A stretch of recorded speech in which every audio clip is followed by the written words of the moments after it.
We're good? Okay. So we'll call the meeting to order. Tom, roll call, please. Ms. Bowes, Here. Dr. Dauber, Here. Ms. Evans, Here. Mrs. Grover, Here. Ms. Farmer, Here. Mr. Johnson, Here. Dr. King, Ms. Scott, Mr. Van Hise. Here. You have a quorum. Thank you.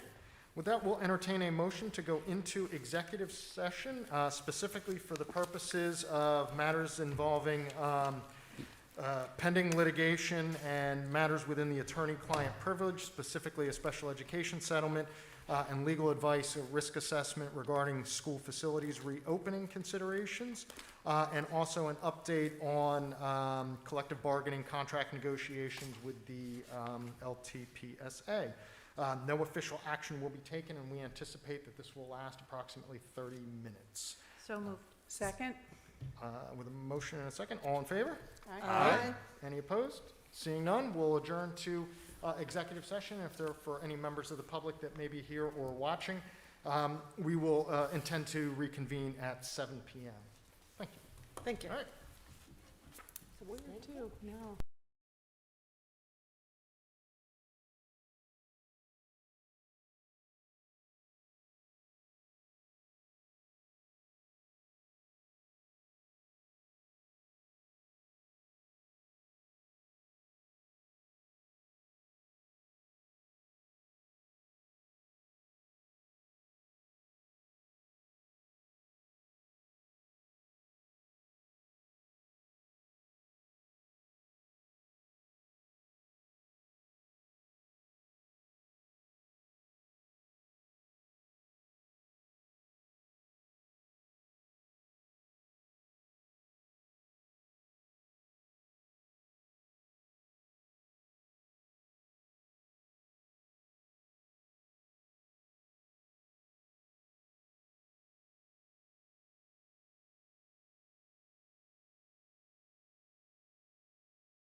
Greetings, I'm Dr. Ross Kaysen, Superintendent of the Lawrence Township Public Schools in New Jersey, and I am proud to present the outstanding work that our staff, students, and community participate in to earn the distinguished recognition of the National District of Character for the second time.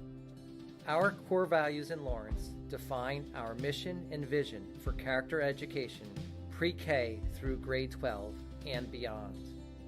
Our district strategic plan focuses on the whole child. It is a priority through academics and social emotional growth to foster our students' capacity to become successful, contributing members of the 21st century society. We weave character education into our daily activities, and we have a lot of fun doing it. Each of our 7 schools have unique, homegrown character programs. Our elementary schools are enthusiastic about immersing our students in understanding and practicing the character traits, acting on kindness, and developing empathy. They do this through school themes, character celebration assemblies, community service projects, and much more. From Slackwood's Golden Hearts, Eldridge Park's Every Person Shines, Ben Franklin's Superpowers, and Doing Our Best at LES, they are the foundation of our students' social, emotional experience in Lawrence Township. Our students in grades 4 through 6 have a tremendous experience as they come together as a district for the first time at Lawrence Intermediate School. At LIS, they let it shine as the students bridge their social, emotional experience through 6 character-themed houses, time built into the schedule for team-building activities, service learning, and advocating for the community. Our middle school students practice being respectful, responsible, and ready as they journey through this exciting time in their lives. Lawrence Middle School immerses their students in the practices of being kind through positive messages and confidence-building activities. Their school climate is one that fosters teamwork and sportsmanship. An example of this is their house system, which culminates in school spirit days and house relay competitions. They are creative and serve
Greetings, I'm Dr. Ross Kaysen, Superintendent of the Lawrence Township Public Schools in New Jersey, and I am proud to present the outstanding work that our staff, students, and community participate in to earn the distinguished recognition of the National District of Character for the second time. Our core values in Lawrence define our mission and vision for character education pre-K through grade 12 and beyond. Our district strategic plan focuses on the whole child. It is a priority through academics and social emotional growth to foster our students' capacity to become successful, contributing members of the 21st century society. We weave character education into our daily activities, and we have a lot of fun doing it. Each of our 7 schools have unique, homegrown character programs. Our elementary schools are enthusiastic about immersing our students in understanding and practicing the character traits, acting on kindness, and developing empathy. They do this through school themes, character celebration assemblies, community service projects, and much more. From Slackwood's Golden Hearts, Eldridge Park's Every Person Shines, Ben Franklin's Superpowers, and Doing Our Best at LES, they are the foundation of our students' social, emotional experience in Lawrence Township. Our students in grades 4 through 6 have a tremendous experience as they come together as a district for the first time at Lawrence Intermediate School. At LIS, they let it shine as the students bridge their social, emotional experience through 6 character-themed houses, time built into the schedule for team building activities, service learning, and advocating for the community. Our middle school students practice being respectful, responsible, and ready as they journey through this exciting time in their lives. Lawrence Middle School immerses their students in the practices of being kind through positive messages and confidence-building activities. Their school climate is one that fosters teamwork and sportsmanship. An example of this is their house system, which culminates in school spirit days and house relay competitions.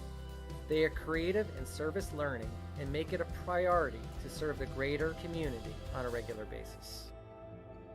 Lawrence High School is committed to the Cardinal Way, which fosters a culture of respect, empathy, and compassion within their diverse community.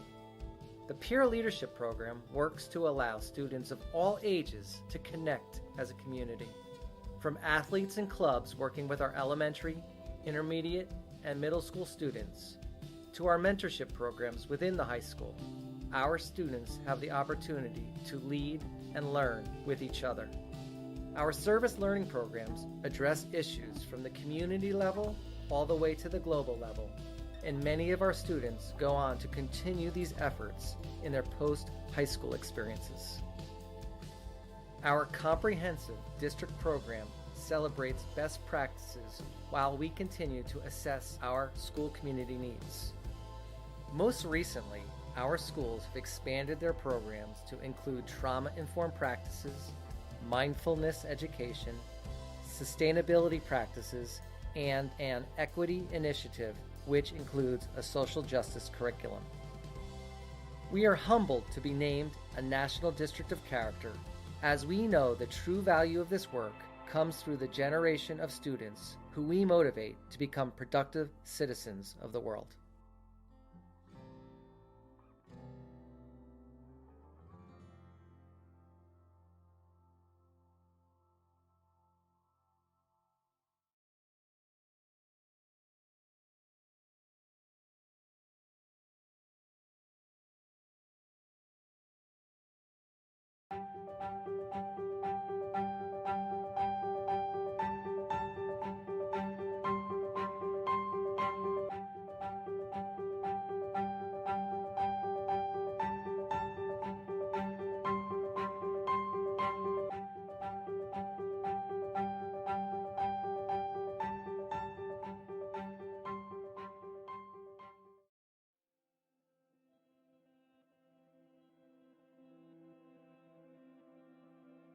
Greetings, I'm Dr. Ross Kaysen, Superintendent of the Lawrence Township Public Schools in New Jersey, and I am proud to present the outstanding work that our staff, students, and community participate in to earn the distinguished recognition of the National District of Character for the second time.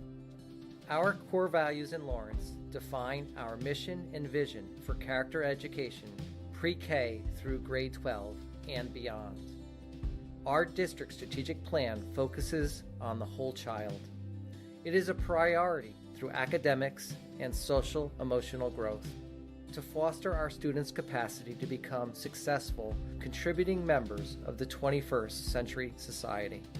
We weave character education into our daily activities, and we have a lot of fun doing it.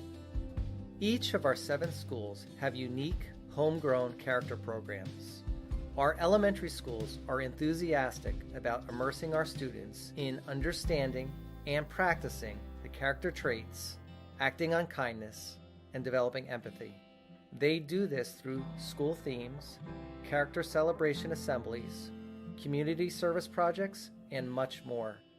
From Slackwood's Golden Hearts, Eldridge Park's Every Person Shines, Ben Franklin's Superpowers, and Doing Our Best at LES, they are the foundation of our students' social, emotional experience in Lawrence Township.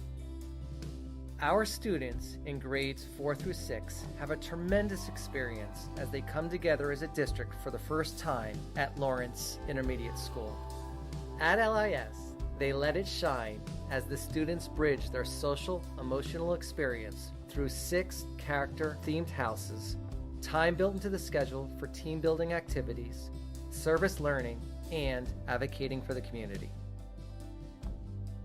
Our middle school students practice being respectful, responsible, and ready as they journey through this exciting time in their lives.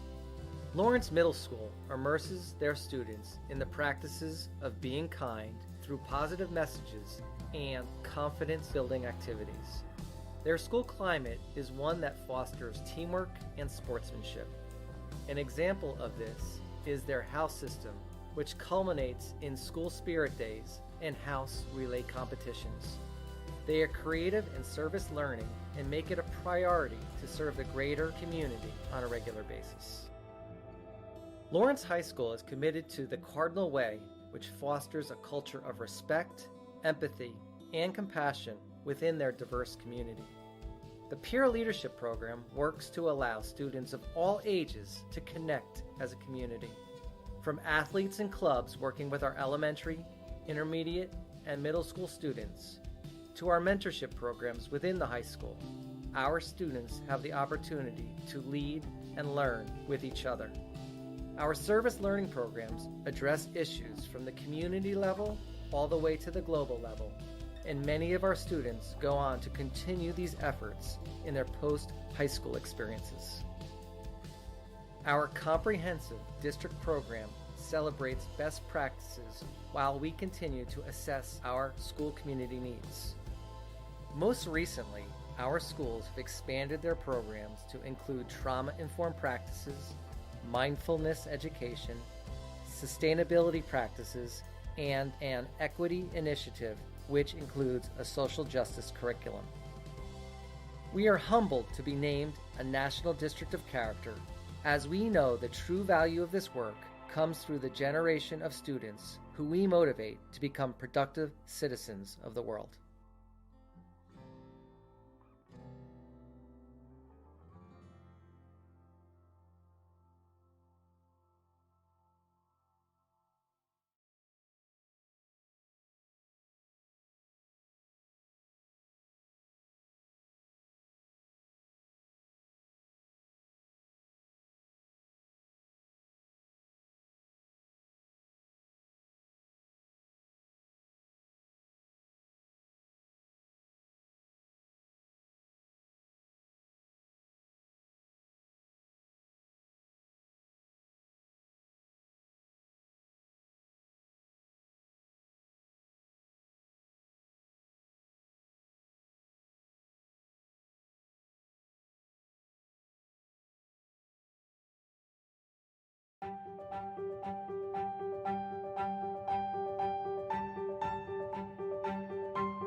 Greetings, I'm Dr. Ross Kaysen, Superintendent of the Lawrence Township Public Schools in New Jersey, and I am proud to present the outstanding work that our staff, students, and community participate in to earn the distinguished recognition of the National District of Character for the second time.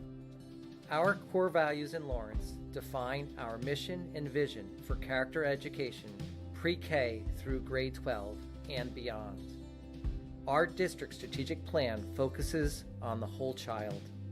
It is a priority through academics and social emotional growth to foster our students' capacity to become successful, contributing members of the 21st century society. We weave character education into our daily activities, and we have a lot of fun doing it. Each of our 7 schools have unique, homegrown character programs. Our elementary schools are enthusiastic about immersing our students in understanding and practicing the character traits, acting on kindness, and developing empathy.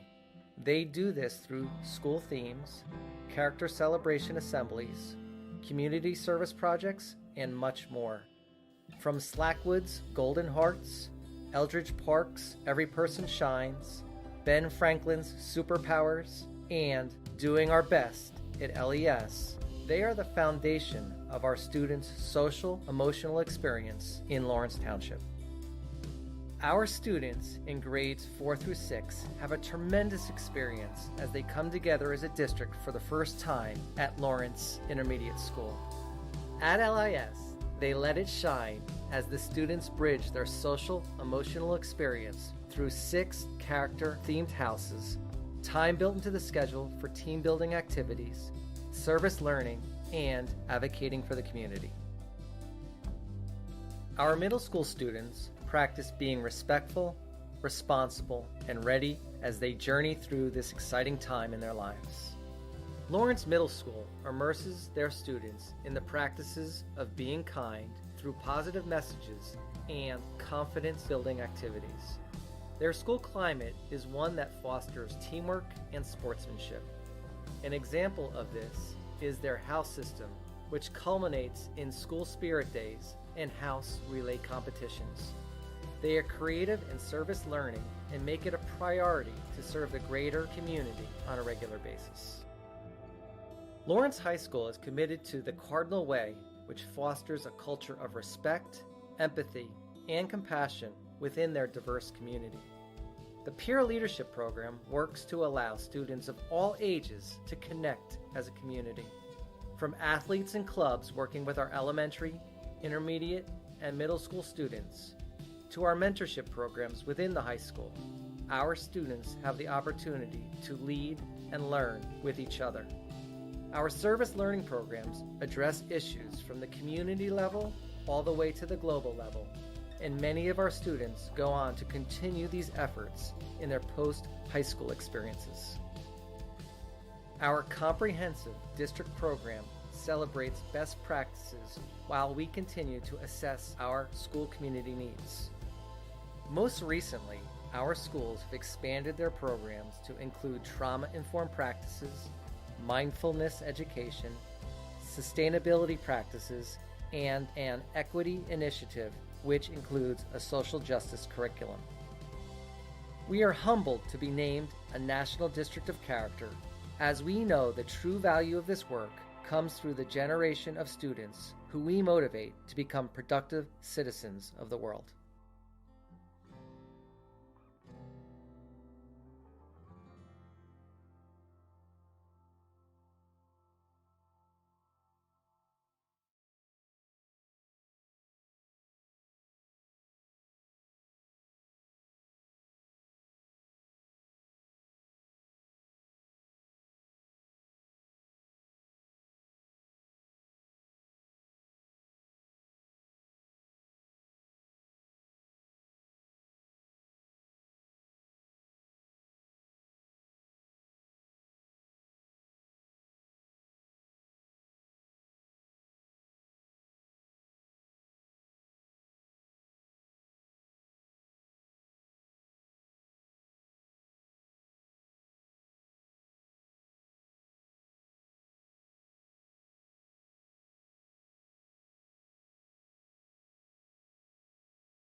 Thanks. I apologize. Our executive session ran a little over, and we just were waiting for two members to return real quick. So I apologize for the delay.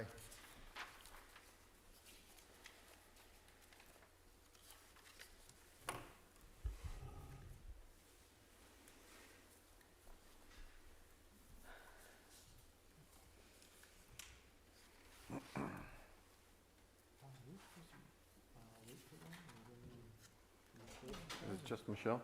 Okay. Oh, both Michelles. Yeah. You can begin.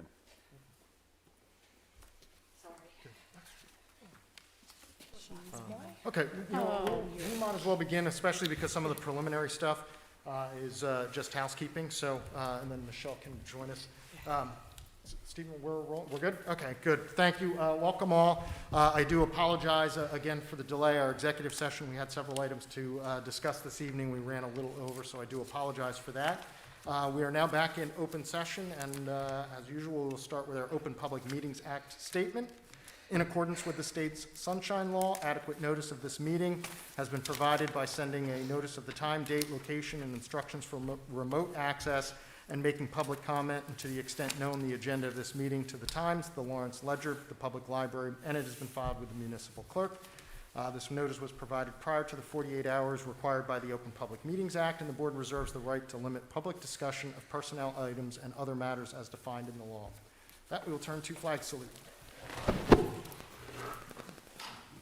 Allegiance to the flag of the United States of America and to the republic for which it stands, one nation, under God, indivisible, with liberty and justice for all.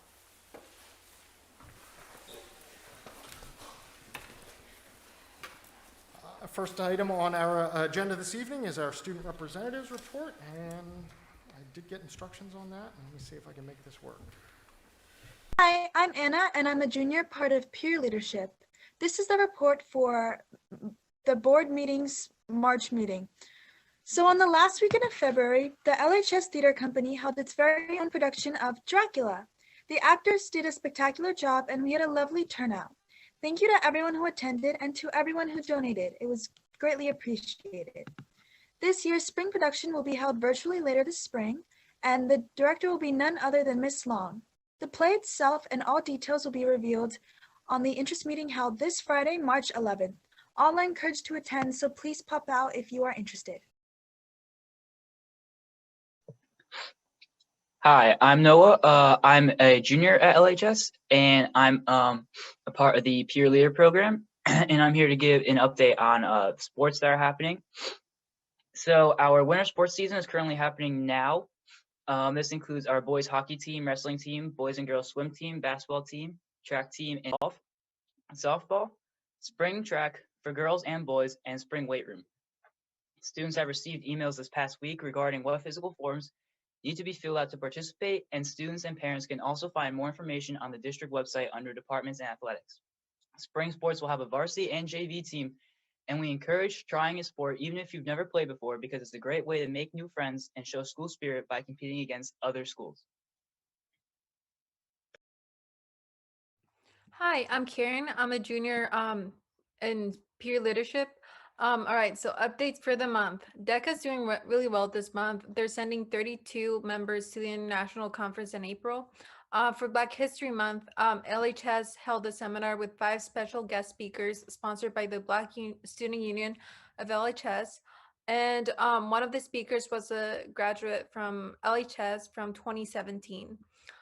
Students Helping Honduras had its national chapter meeting on March 2nd, and Students Helping Honduras is also doing a virtual bingo fundraiser, and we're also looking forward to spring break.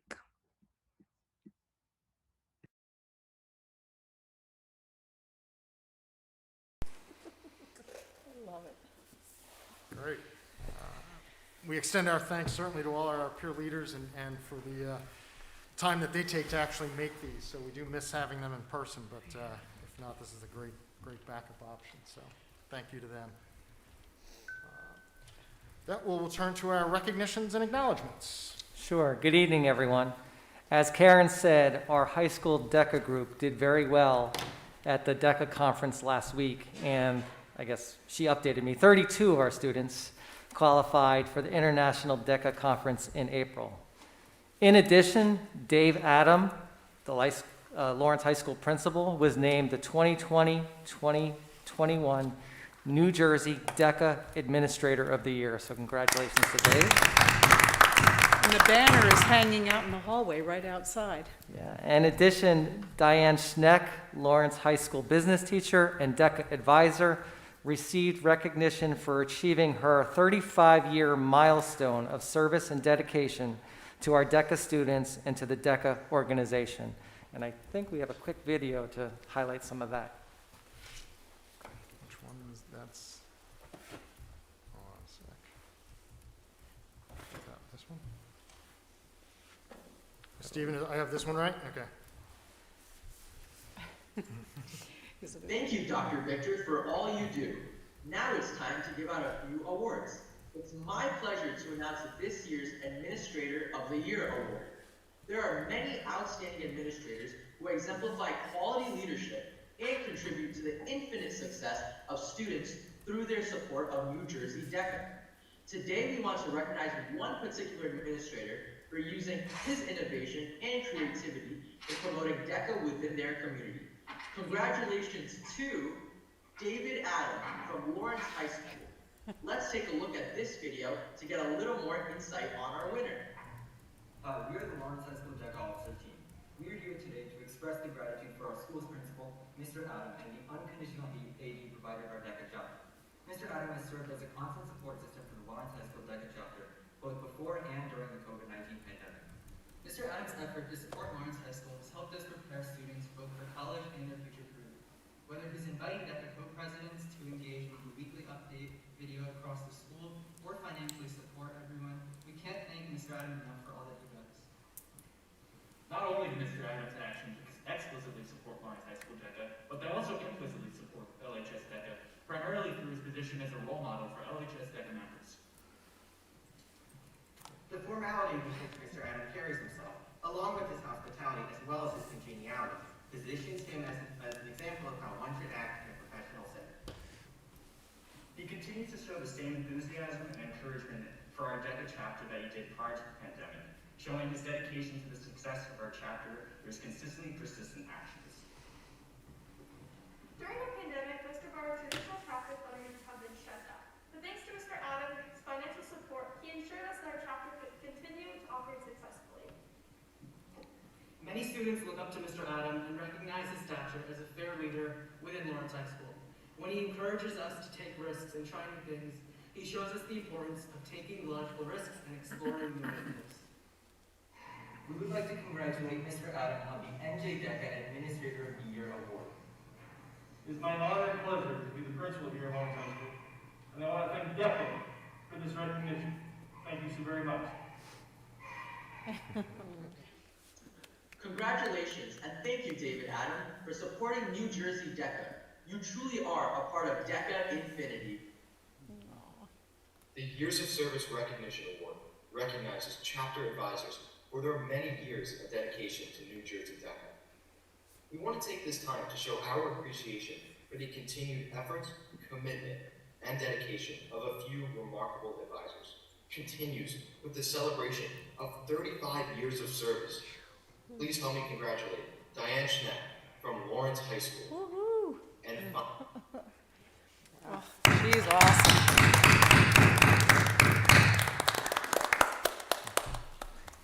So again, congratulations to them, and thank you, Stephen, for being able to get that up so we could celebrate with them.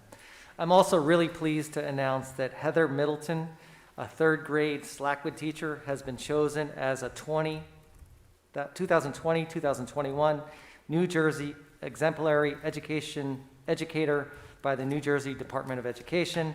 The department only recognized 93 people across New Jersey for this really prestigious award, so that's a great feather in our cap, and congratulations to Heather. Yes. Great job. And then, as always, one of my favorite recognitions and people to recognize is our Lawrence Township Education Foundation. They had another very successful grant cycle, and we're able to award many of our teachers great things for our students. So even during a pandemic, they are doing outstanding work in helping us grow and doing great things for our kids. So with that, I'll introduce Karen, and she can share a little bit about the grants. All right, Thanks, Karen. Do you need a Vanna White? You want me to help you? No. Okay. At the end, you can be my Vanna White. Good evening.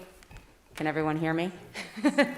All right. I'm Karen Feynman. I'm the Executive Director of the Lawrence Township Education Foundation, and I am so happy to be here for the first time in I did a small grant in the fall, but this will be the third grant cycle that finally we're able to formally announce, not over Zoom. So I'm very happy to be here, and I know all the teachers that are receiving a grant are at home and safely watching this virtually. So we awarded this spring 25 grants for a total of $50,405. I want to say thank you. You can go forward there, Kevin. Thanks. I want to say thank you to the teachers and the administrators first and foremost. I always thank them, but I think the applicants this time need a special round of applause because this is an insane year, and we did not know what to expect coming in to 2020, 2021, but we still got amazing grant applications with amazing ideas, a lot related to the pandemic, a lot not related to the pandemic, stuff that'll impact us no matter if we're in a pandemic or not. So we're very excited that we had some applicants and want to thank them for all their time and effort on this. And also a big thank you to Andrew Zuckerman for his time, always helping our board to assess these grants and really get the LTPS point of view.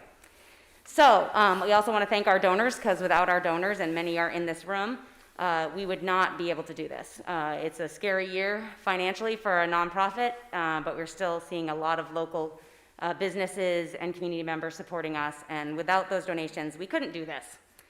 So first I'll start with grants for the multiple schools. So the impact is across many schools.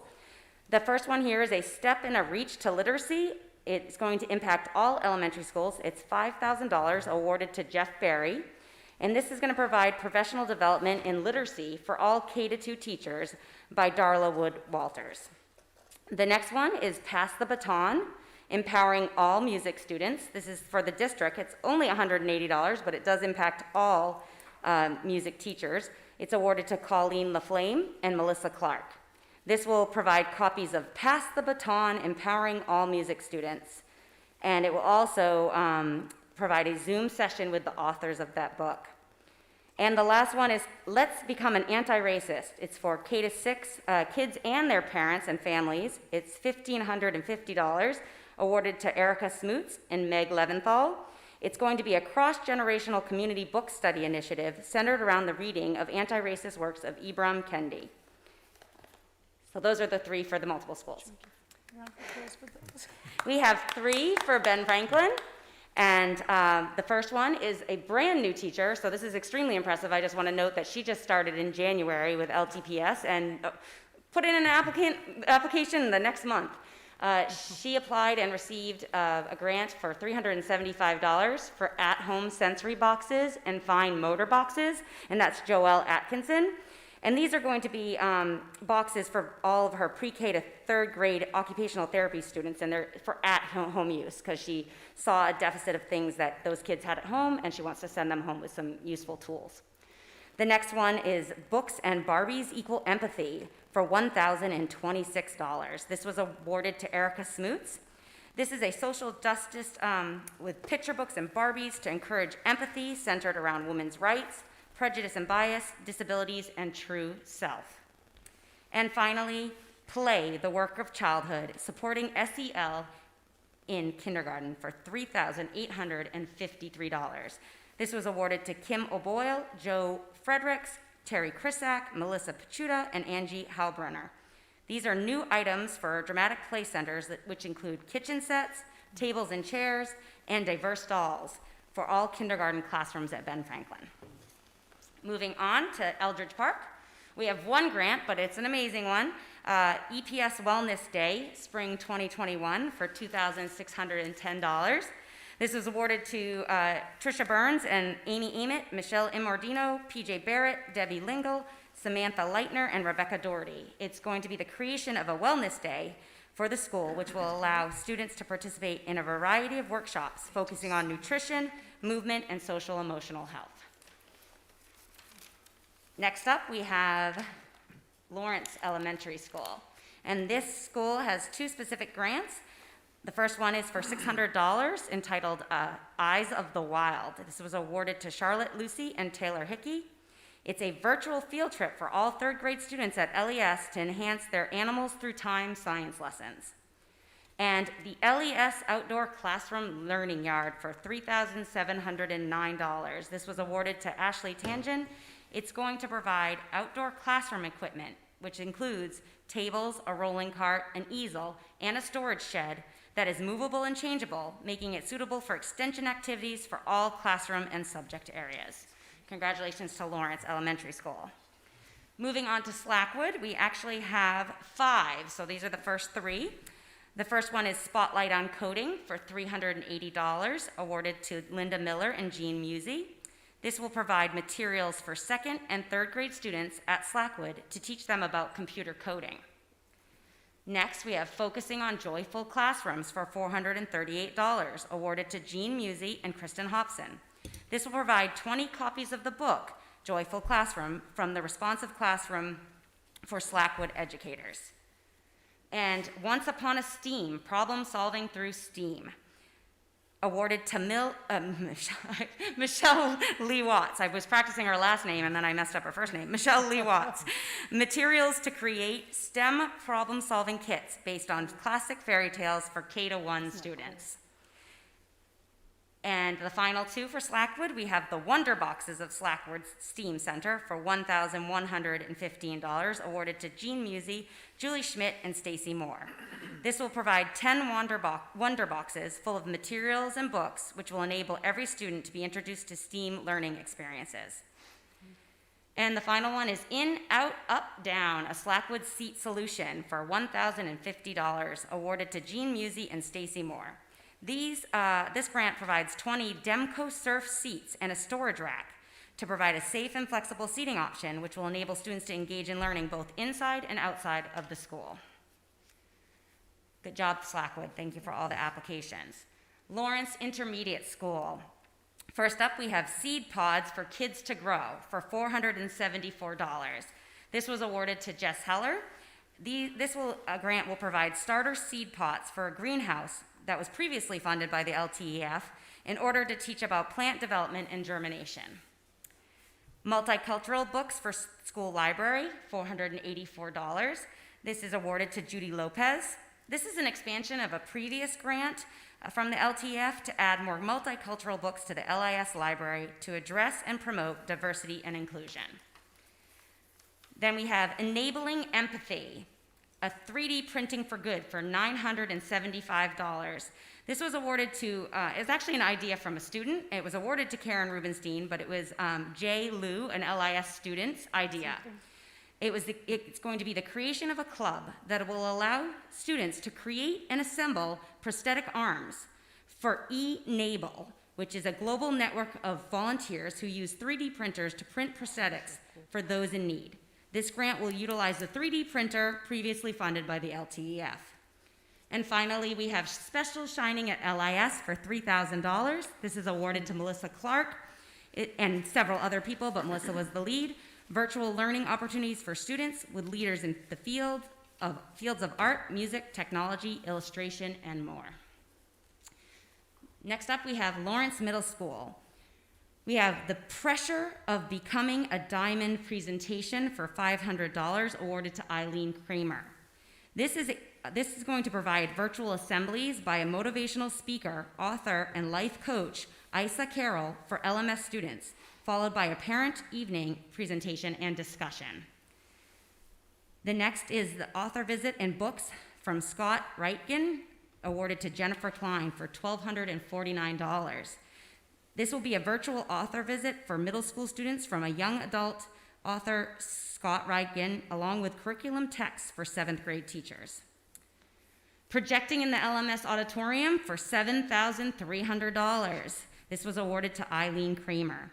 This will be a high-powered projector for the LMS auditorium that will allow every seat to have a clear view of the screen.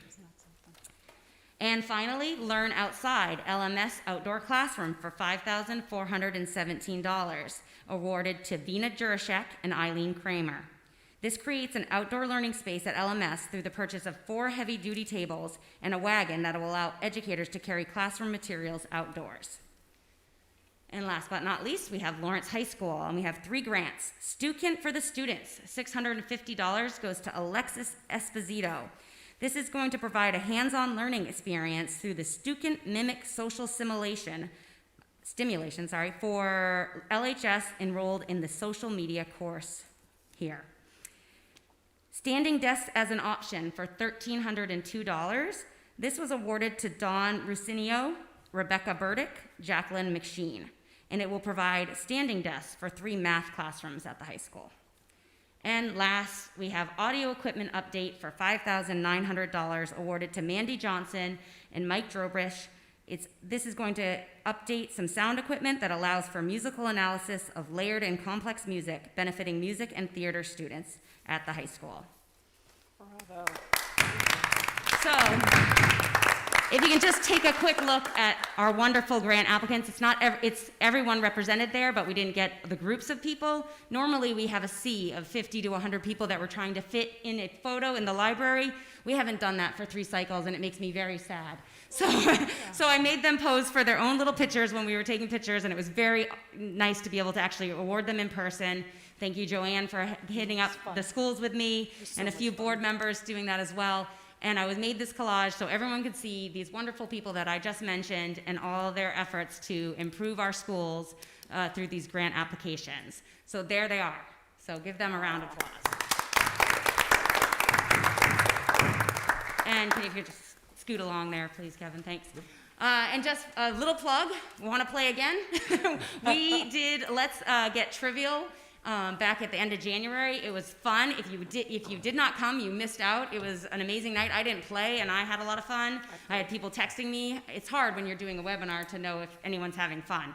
I had fun. As you know. But I was getting texts. Oh, this is so much fun. Yep. So we're going to do it again on Friday, April 9th. We're going to have some new MCs. We're going to have brand new questions. We're simplifying it. You can collaborate with other people at other houses, not even doing your own Zoom, just on signing up, and you can join a team. So tickets are on sale now on my website, www.ltefnj.org. So go ahead and join us.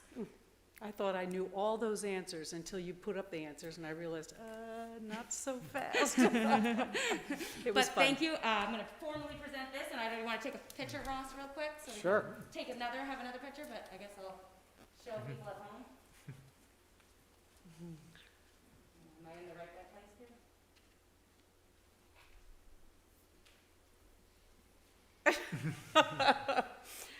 I should step up. All right. Hold on a second. It's a socially distant chat.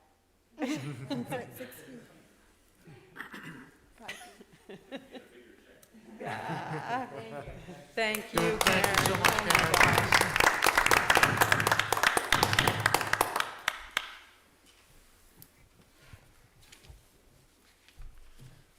Great, I'll just say it again. Thank you so much, Karen, for all of your efforts and all of those of LTEF. So they're an integral partner here, so we appreciate everything that you've done.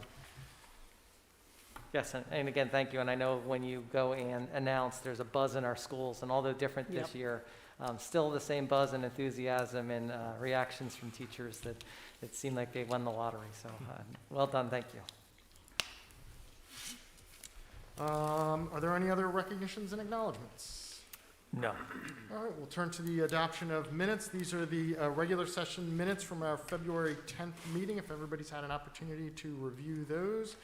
If there are no changes or amendments, if somebody would like to move those. So moved. Second. With a motion and a second, Tom, whenever you're ready. Ms. Bowes, Yes. Dr. Dauber, Yes. Ms. Evans, Yes. Mrs. Grover, Abstain?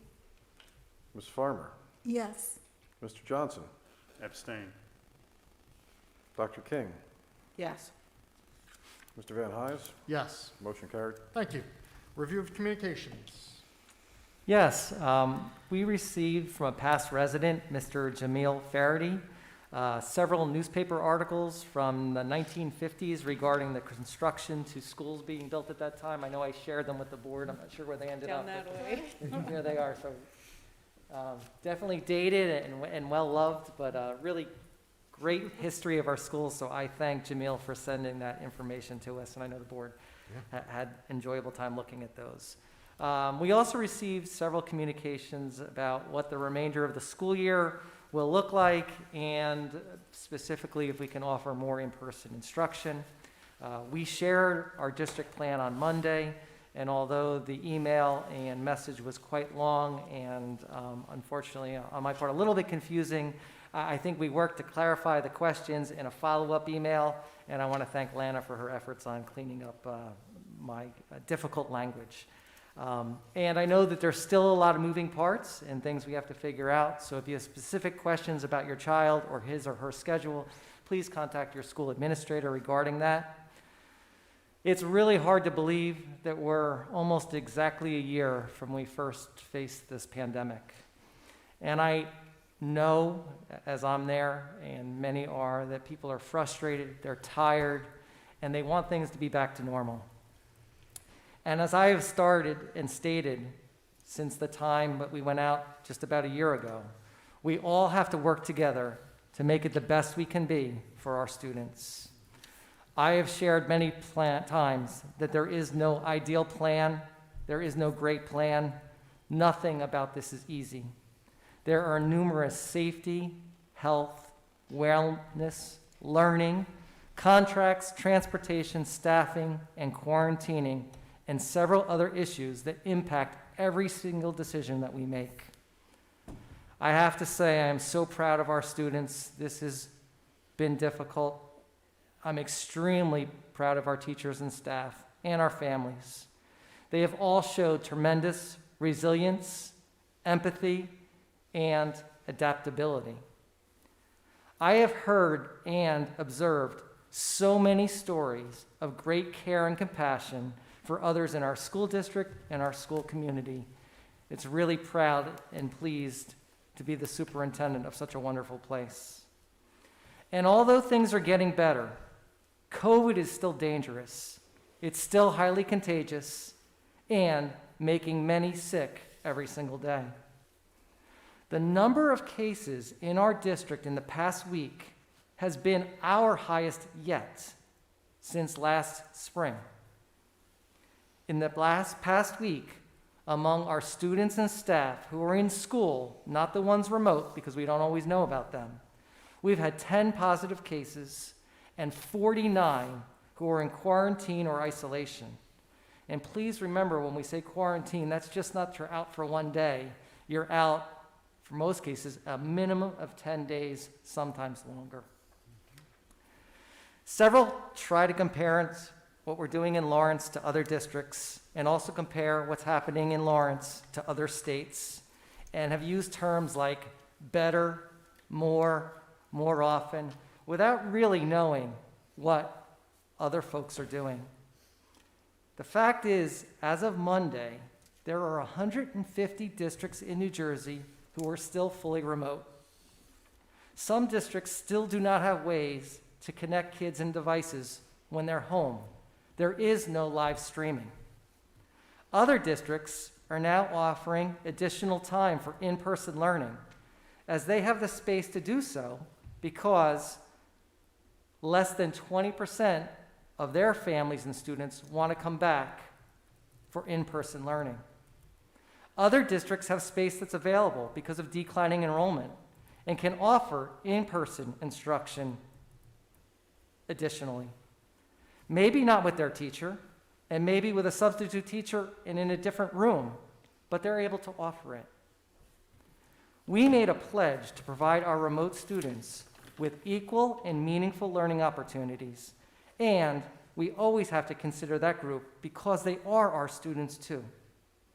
I share these statements not as good or bad, not as more or less, and not certainly better or worse. All districts are doing the best they can based on their situation, based on their needs, and based on their constraints. A few of the communications stated that we should forget the 6-foot guideline by the CDC and the New Jersey Department of Education because it's only a guideline. The fact is there are very few districts in New Jersey ignoring such a guideline, and there's only one district in Mercer County that is not following the 6-foot social distancing in their classrooms. And that said, the safety, care, and wellness of our students and staff is my main priority, and it falls under my responsibility. All things considered, I absolutely believe that the 6-foot social distancing is important, and it has minimized the number of students of positive cases and quarantine this week alone. If we did not do so, we would have had many more out that would have to quarantine. I am not willing to waver on the safety of our students and families. Thus, when we look to offer more in-person instruction, we had to look at it student by student, classroom by classroom, school by school, to see how many students we can fit in each classroom under the guidelines. To maintain the current guidelines of 6 feet, we cannot fit in everyone at once, so we have to keep a cohort model. And as stated in the letter, I am pleased to share that on March 22nd, we are going to bring for in-person instruction all special education, pre-K through grade 12, and all ESL students, grades K through 6, for 4 shortened instruction days.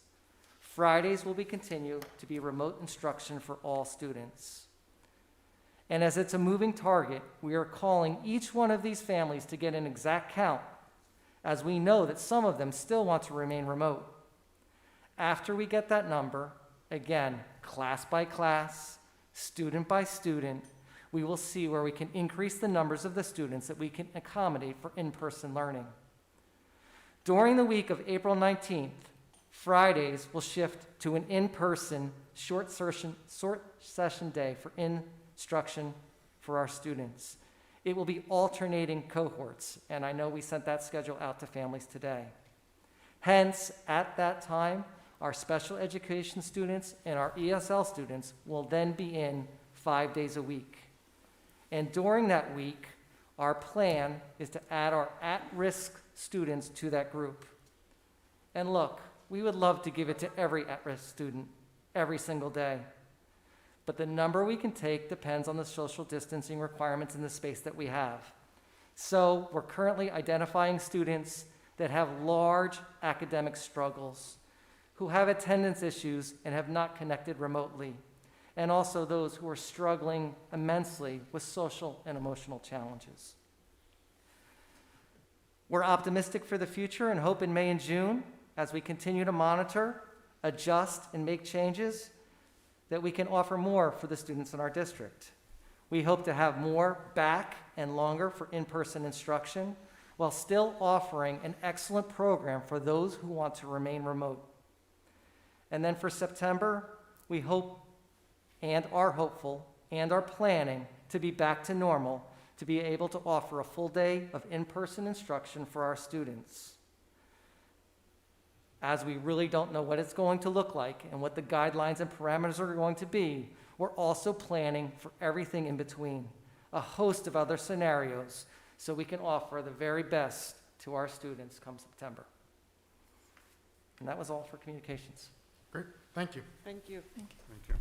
Kevin, is it all right if we add to that? Sure, absolutely. Sure, thank you. I appreciate the time, and I just want to put something on the record. I do recognize that anything related to the pandemic and planning around instruction is very complicated, and that everything is specific to schools and grades, and it's easy to look in from the outside and to say things should be this way or that way based on our own personal observations. I think as we do process through the idea of expanding hybrid learning opportunities for students, I do want to be clear in echoing to some degree or another one of the things that Dr. Kaysen just said. I do not support compromising the CDC's expectations around 6 feet of social distancing.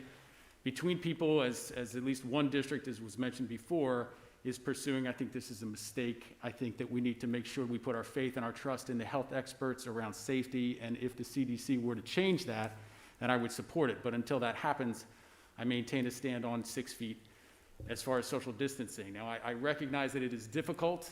I recognize that it is exhausting, 12 months. I'm living it as a parent and as a principal at High School North every day. But make no mistake, my expectations for the district are that Lawrence will be a leader among Mercer County schools, and in doing so, find a way to expand learning opportunities for students. We don't shy away from things because they are hard or because they are challenging. I'm echoing 1962 Rice University, JFK. We choose to go to the moon, not because it is easy, but in fact because it is hard. And this is the standard we will use to measure our efforts against on this day and in days to come. I do not expect a repeat of the fall. I do expect, however, problem solving in a manner that is safe and ensures progressive learning opportunities for children, and that children are at the forefront of decision making in our schools today, tomorrow, and every day moving forward. So I did want to put that on the record, and I appreciate the time in doing that. Thank you, Kev. Yeah, no, well said, John. Thank you. One more comment, Dr. Case, and I think I heard it in your comments, that as the spring proceeds, today's March 10th, you've established a plan that carries us right through to the end of school, mid-June. If in fact there are changes that you can't foresee today as we move into April, as we move to May 1st, increased vaccinations, changes in CDC guidelines, that you are open to amending this plan to increase those opportunities, that this plan is for today, the best that you can see, but if there are changes that will allow you to offer more opportunities, you're open to that, yes? Yes, absolutely, and that's the hope, and we are purchasing some technology that will make things better for our students in school, our students who are hybrid, that'll allow us to pivot back and forth. And again, Michelle, that's the hope. Things could go, I mean, again, we've had a terrible 7 days in our school as far as cases. Things could get worse, and we would have to maybe scale back, but I think in each step we have learned, we have equipment, so whatever the case is put before us, we will be able to offer a robust program to all of our students and be able to change on the dime. Thank you. Thank you. Anyone else? Seeing none, we have no board discussion and work session items this evening, so we'll open it up for our first opportunity for public input. We would just ask that you come up to the podium, give us your name and address. We'll open it up.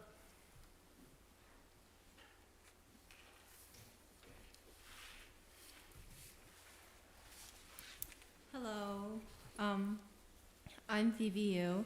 I'm a senior here at LHS and co-president of the theater company. I am here today with my fellow co-president, Miguel Ramirez, as well as other officers of the theater company. And we are here on behalf of the theater company in order to ask for your support. Sorry. We would like to thank you for giving us the spring production. We know how hard this year has been, and keeping track of the extracurriculars must have been very difficult. We understand certain precautions have to be taken, but seeing as around this time in past years, the musical has been wrapping up and the senior production had been starting, we can't help but want to make most of our senior year and do as much as possible while following guidelines.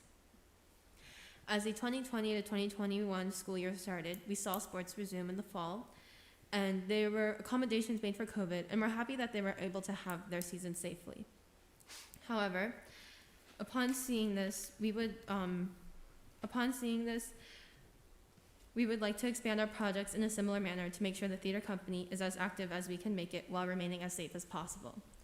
I talked to the other officers about possibly resuming in-person activities, and they all emphasized that safety is their first priority, but that in-person experience would also improve the quality of this already hard year. We also noticed that this year there has been a bit of a lack of communication. We were unaware of the spring production until teachers informed us because of possible conflicts with the AP testing. Us as presidents, people come to us for questions and sometimes we don't have the answers. which is a bit frustrating, and we feel at a loss for the theater company.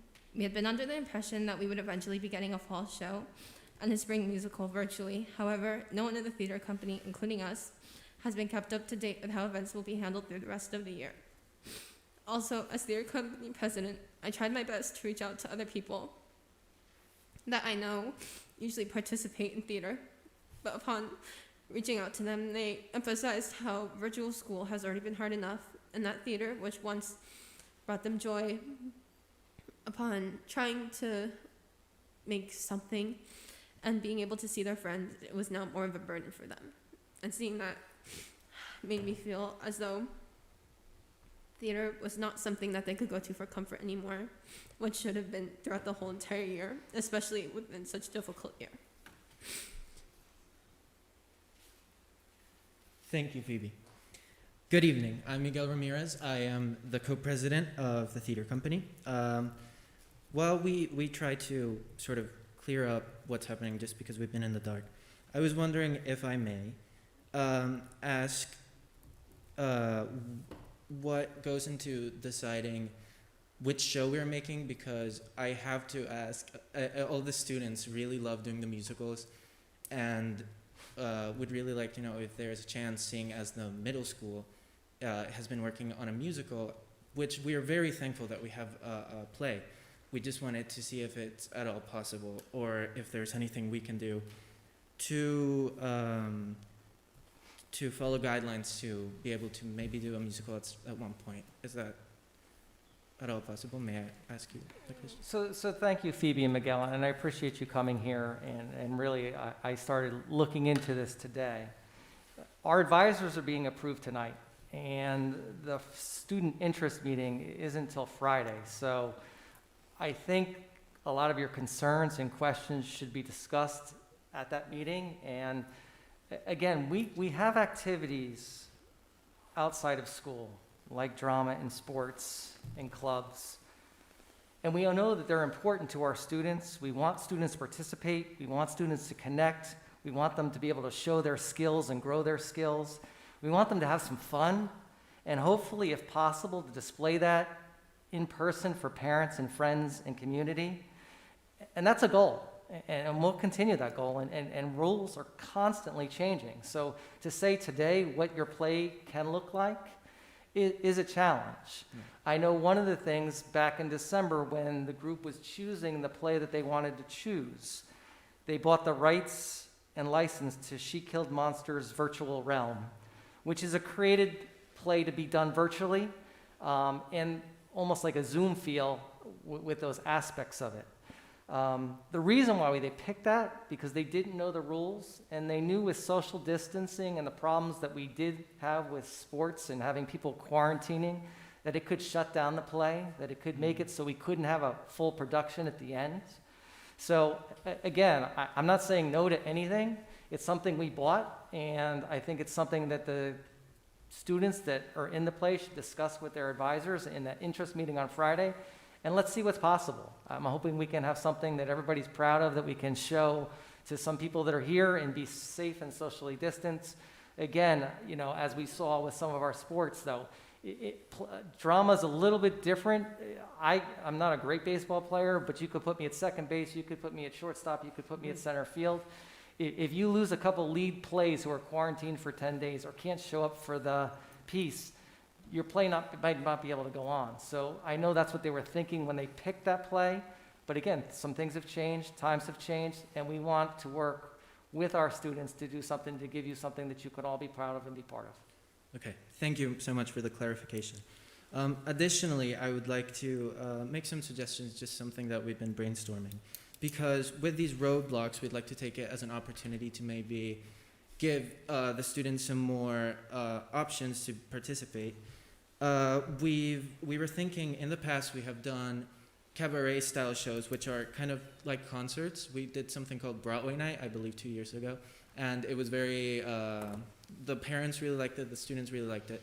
So doing something in a similar manner, either live or virtually, would really add more opportunities for students to come together and put more performances. And I believe we didn't need any licensing fees because it fell under fair use, just putting songs together. And then also for that, if we could do it live, we were wondering if it was at all possible to do that in an outside setting, maybe like a park or a garden, to have sort of like a Broadway night type of cabaret style thing. We could also separate the students into groups and do multiple, so that multiple students can have the chance to perform. And additionally, we could also keep doing those type of style concerts as YouTube videos like we did with Dracula. We could do many and keep our students involved. That was our suggestion. I think they're great suggestions. And again, we have many more clubs virtually than we've ever had at all of our schools to connect our kids. This has been hard on everybody, and we want to have people feel belong and part of the Lawrence community. So I would absolutely, and I will talk to the high school administration, I suggest that you follow up with them, but anything's possible at this point. We can always add club advisors as long as we're being socially distanced, smart, and safe. You would definitely have my support of doing things. Okay, thank you so much for your time. Have a great night. You too, thank you. Hi, I'm Maggie Gronenthal. I'm a junior at LHS and currently co-treasurer of the theater company. I'd like to take a moment to make a cheesy yet meaningful analogy. Theater is our sport and we miss our team. We would like the same opportunities and treatment as any other sports team, meaning we could practice together in person, similar to wrestling and basketball, and prepare for our big game or a show, if you will, which could also be in person. With no opposing team, we'll be even safer. Thank you for your time. Thanks. Thank you. I love it. I will only, as the lawyer of the group, just remind everyone with sports are, for whatever reason, and I'm not saying that it's rational, are treated very, very differently, and the rules are different for that. The NJSIAA has put strict guidelines and requirements in place, and we adhere to those. They have not done that for activities, and we're pressing the governor, but we're still under the indoor activities limitations and then the general school limitations. And that's why, despite the fact that we don't necessarily want to treat them separately, that we are still required to do so. I do think, what the students are talking about being creative and looking at ways to do it that wouldn't fall within the indoor activities, but doing things outdoors. And I think certainly the seniors, this is their last chance, and so I hope that the school really does look at every possible way of trying to give them some semblance of a production, as it's been such an important thing to the Lawrenceville community in general. We always look forward to the high school productions. Kevin, can I ask a clarifying question to the students? I mean, they're all seniors, I believe, correct? Right? One junior. One Maggie's junior? a junior. Okay. I mean, one of the issues, what I'm gathering in my notes, you were not part of the decision-making process around the show that was chosen. That's what I'm gathering. Right. Is accurate. Can you give me some insight into, you're officers, so you presume Yes. if anybody would be, it would be you, your upperclassmen to some extent or another. Is that historical practice over your time at Lawrence, between your freshman, sophomore, and junior years, where officers would be brought in to be part of the decision-making process? Well, yes, Okay. kind of unofficially, but close Okay. students are definitely talked about with kind of the plans. It also helps because we were in class, but Sure. usually we would sort of like, are we doing a musical, or like, do you guys like this type of thing or this type of thing, and then Right. just come to kind of a general Okay. consensus. Okay, and that didn't happen this year? Yeah, not at all. didn't. We have actually not known anything Okay, about all right. the shows. Thank you. I do appreciate it. I also have one quick one. It's Ms. Gronenthal. Do you have an older sister named Haley? Yes, I do. You do? All right. Tell her Dr. Dauber said hello. All right, thank you.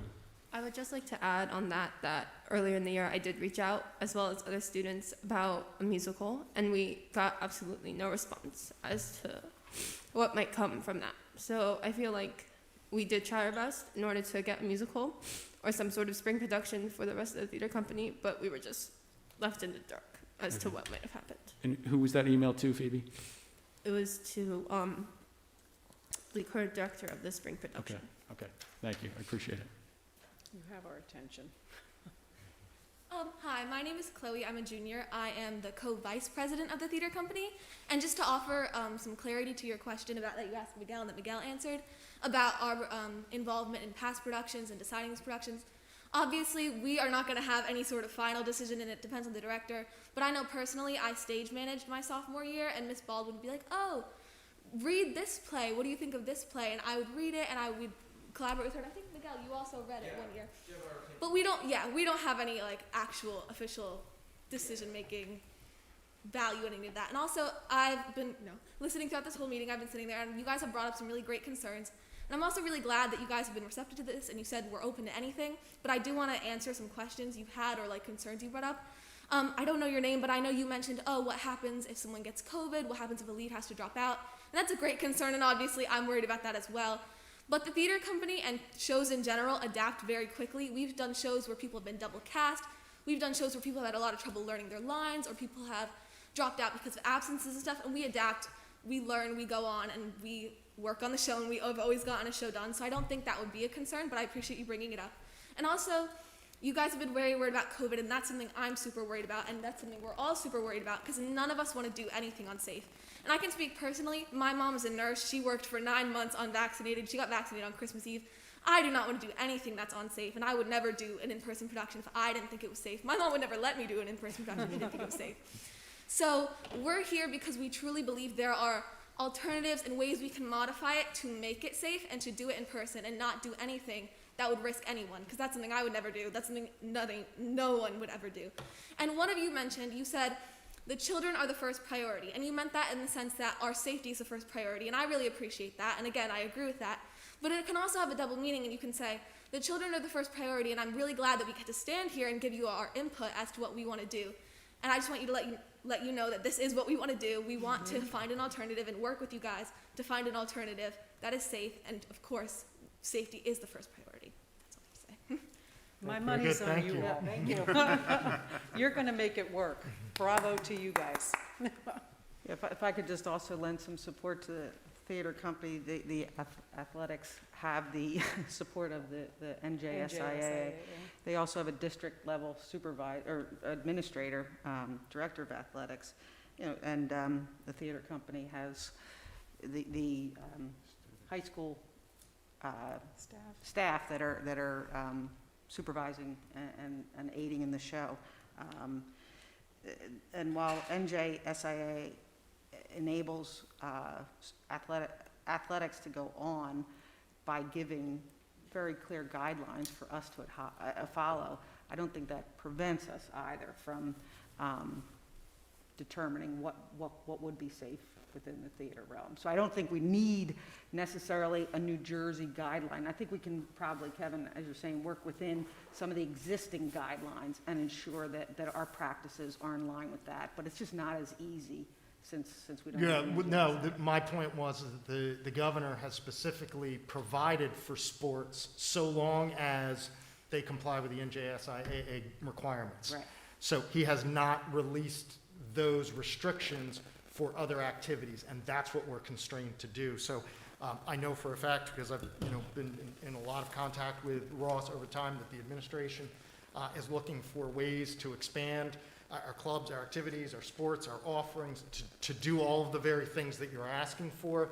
But the constraints are different, not because the NJSIAA is a governing body, is that the governor has specifically authorized sports so long as the NJSIAA promulgates the regulations that the districts have to do or follow in order to run those sports, and he has not done that for other clubs and activities yet, including theater.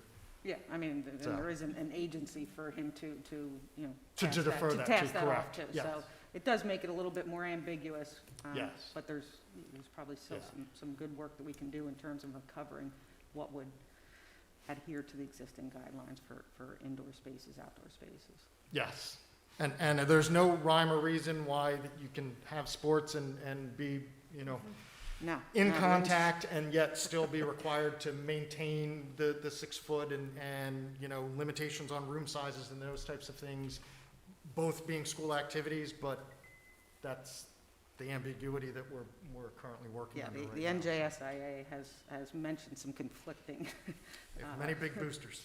conflicting and confusing guidelines that, that probably, whatever, conflict with some things that have been issued for the schools, in terms of mask wearing, what have you. But, okay, I'll leave it at that. Good, very good. Thank you. Thank you all. Yep, thank you. Are there any other public comments?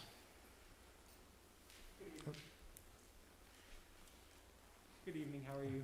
My name is Dylan Carroll. I'm a parent here. I have a daughter who couldn't be here tonight. She wanted to be. She's taken an AP test and she worked, but she's also in the theater company. And thank you for hearing the students here and hearing our concerns. I wanted to add a couple concerns that maybe weren't addressed. My wife and I drafted a letter to the administration with some questions and concerns about this, and we have, as of tonight, have not received any response at all addressing any of the concerns. So I'm a little, that's a little frustrating.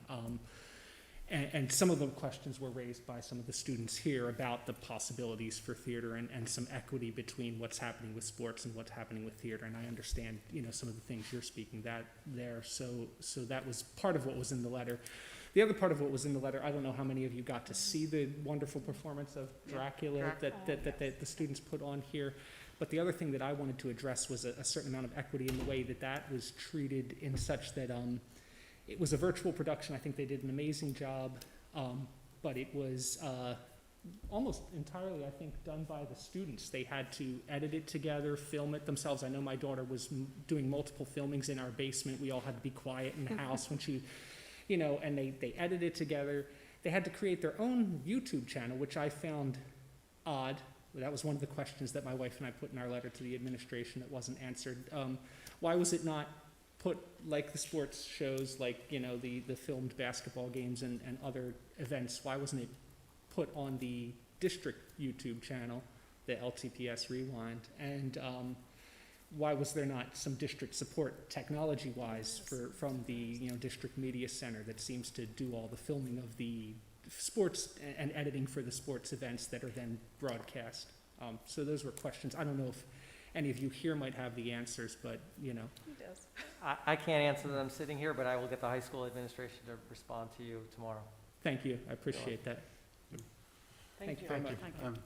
Mr. President, I just have some concerns that it seems as though the theater club is being treated differently and not being provided with opportunities to further their interests. And I think they have a right to pursue their aim to put on a theater show this year. I can imagine if the governor was sitting right here, he would probably agree with them that they should be given the opportunity to do so in a safe manner.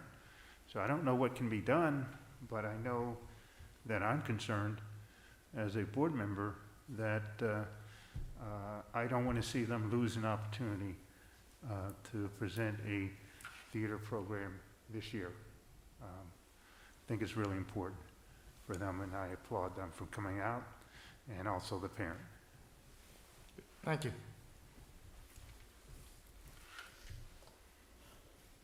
Yes, please.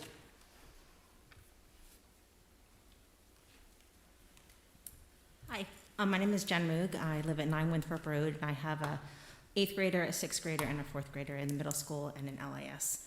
I wanted to come tonight because I think there's a huge opportunity, it's been touched on a little bit this evening, to provide more transparent and more clear communications to our district.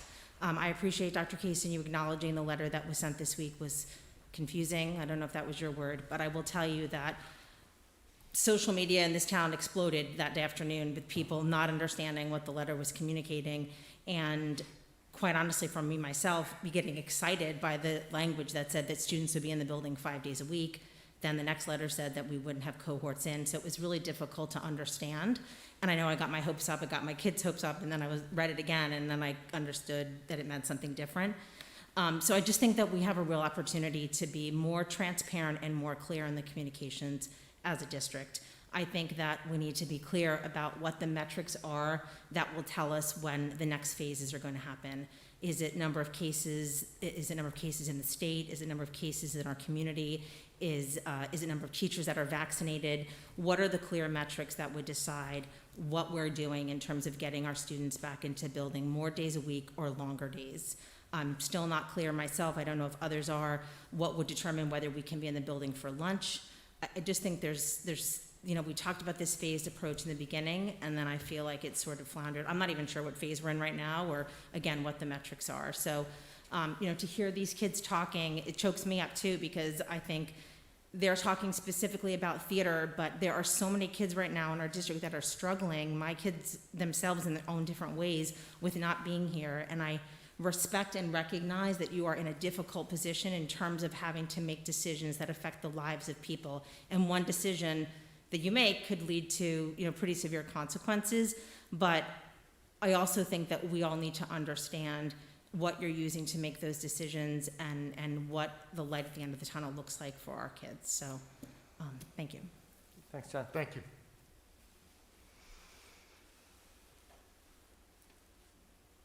There any other public comment? Seeing none, we'll move on to our board reports. Superintendent's report. Good evening, and I'll be brief as possible since I already spoke, and I know that we're going to run through our budget for a little bit. But I wanted to thank those people that did complete the survey. We had almost 2,000 parents fill that out. And in the comments, there was really a great deal of positive praise for our teachers and our staff and the efforts they're putting forth. So I read all 2,000 comments, or I think it was 1993, but really appreciated the feedback. I understand that people want more instruction, whether it be in person or more remote. And I would say that in a normal school year, parents would want more instruction too. So I understand that want, and it's something that we're all working on towards together. On last Friday, March 5th, I had the pleasure to join some of our team and be part of a national recognition as our district being recognized for a district of character. It was a virtual ceremony with parts of different videos from different districts from around the United States showing excellence in character education, including ours. So I want to thank those again who worked on that application. That thing was a task to put in, but also just as importantly, a special thanks to our teachers for working on social and emotional learning with our students every single day. In a few minutes, I am going to turn it over to Tom to share information on our 2021-22 budget. I really want to take this opportunity to thank Tom and his team, our administrators, our Board of Education, to work to shape a budget during this pandemic while working through a plethora of challenges just to keep people safe was a monumental task. Tom is truly outstanding and works tirelessly to ensure that we are fiscally responsible. And being fiscally responsible fosters educational excellence, and not only for today and tomorrow, but for years to come. So Tom and his team work proactively and diligently to make sure that we use funds in a way that yield savings instantly, but also increase our productivity over time and into the future. Examples are using the CARES money and our district funds to buy things in technology like the neat bars I talked about, buying safety equipment like the PPE and the HEPA filters, which are good if you're in a pandemic or not, buying and securing digital content which support learning, and many things that you'll hear in our budget that are really supporting the health, safety, and well-being of our students immediately, but for years to come. There are so many positive things in this budget. I am proud of the path that it's taking us on. And again, I thank Tom and his entire team, the board, our administrators, and I won't steal the rest. I'll let him share that. But thank you for Great, thank you. Board Secretary's report. I'm going to step up to the podium so I can see the screen at the same Great. time while we speak. Can I have your clicker? Absolutely. Is there a pointer on that one? That I don't know. Yeah. Oh, okay. Thanks.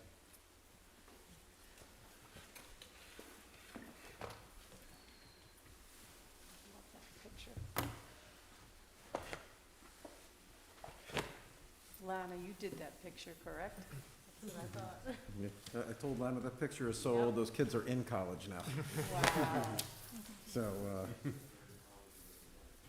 So tonight's budget is being presented in its draft form. We will be submitting this budget to the Mercer County Department of Education for their review. Our official budget hearing is May 5th, right here in this room.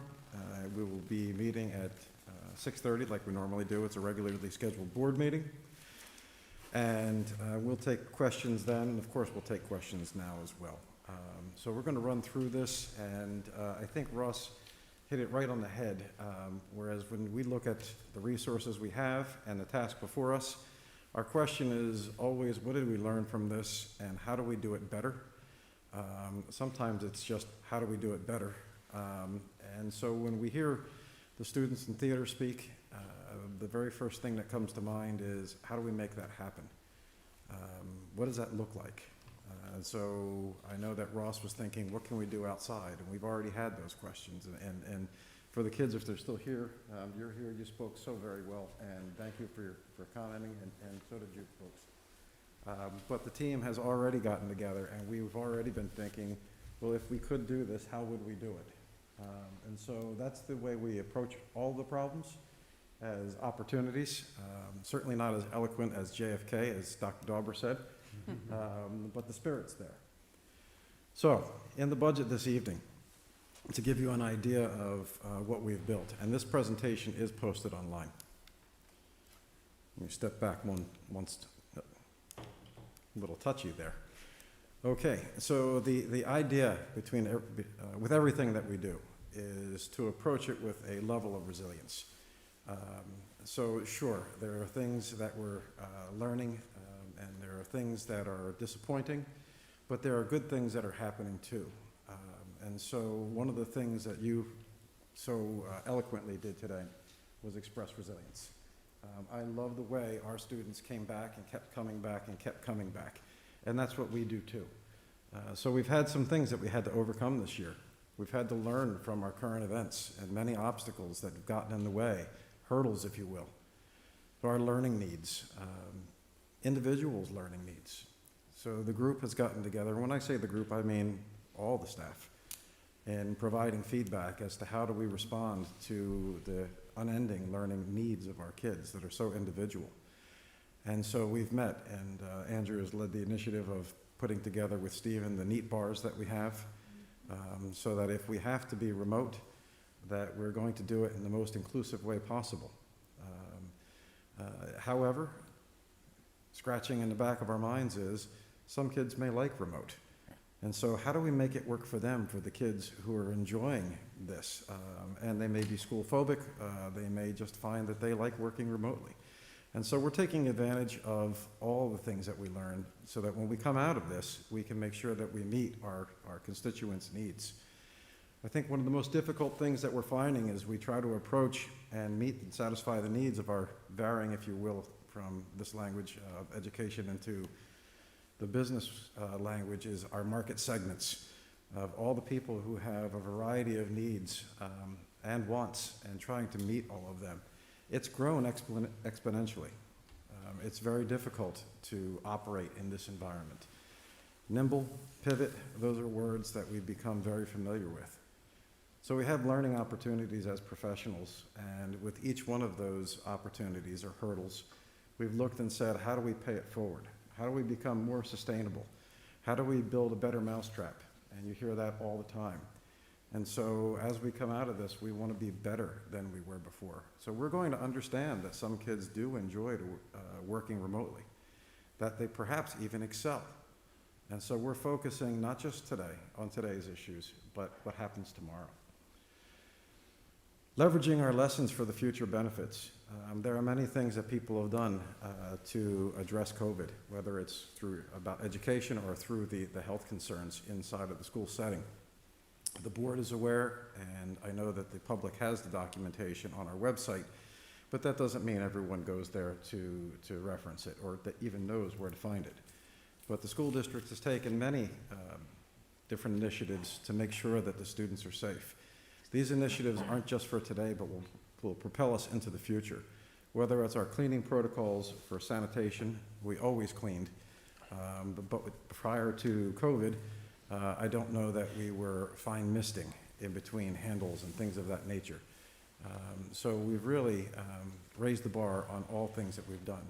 With respect to air filtration in the schools, air quality has been a problem forever and in every school. And if it wasn't so, they wouldn't have indoor air quality standards that we have to meet. And some of the things that we're mindful of as we approach the COVID problems is we're also mindful of students who are asthmatic. We're mindful of students who are intolerant of humidity or heat. And the board, prior to the pandemic, had passed a referendum in January of 2018 to address these things. And I bring that to your attention if you may have forgotten. It's been a while, it seems, since the referendum. But we were forward-thinking then, and we're going to continue to be forward-thinking. And it's a wonderful thing that the board did that when they did.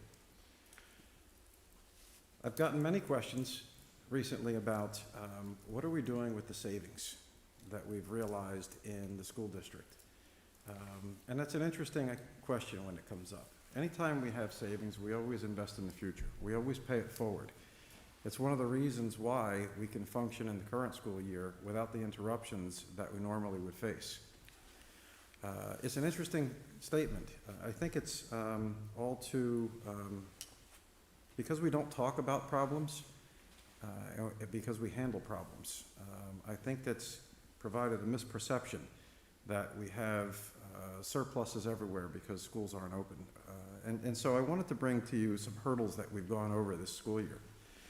And before I do, I'd like to say that indeed, we're in very good financial shape.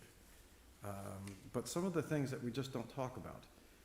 It is true that we have some available balances due to transportation not running. It is true that we had some positions that weren't immediately filled, and so there's what we call breakage there. It is true that we got decent renewal rates on our health benefits. It's also true that the state of New Jersey mandated that we pay the transportation companies whether or not they were actually running. But that's some of the technicalities. These are very complex things that we're talking about. Some things that the Finance Committee and the board knew, I'll just remind you of it because it seems like ages ago, where we found that in the current school year, we lost $165,000 in rentals because the after-school program isn't running after school. We lost $125,000 in tuition revenue because our preschools aren't open, but our staff is still here. We will probably lose about $35,000 in federal funding through our special education Medicaid initiative. We're required by the state to budget about $50,000 a year, even if we don't meet that mark.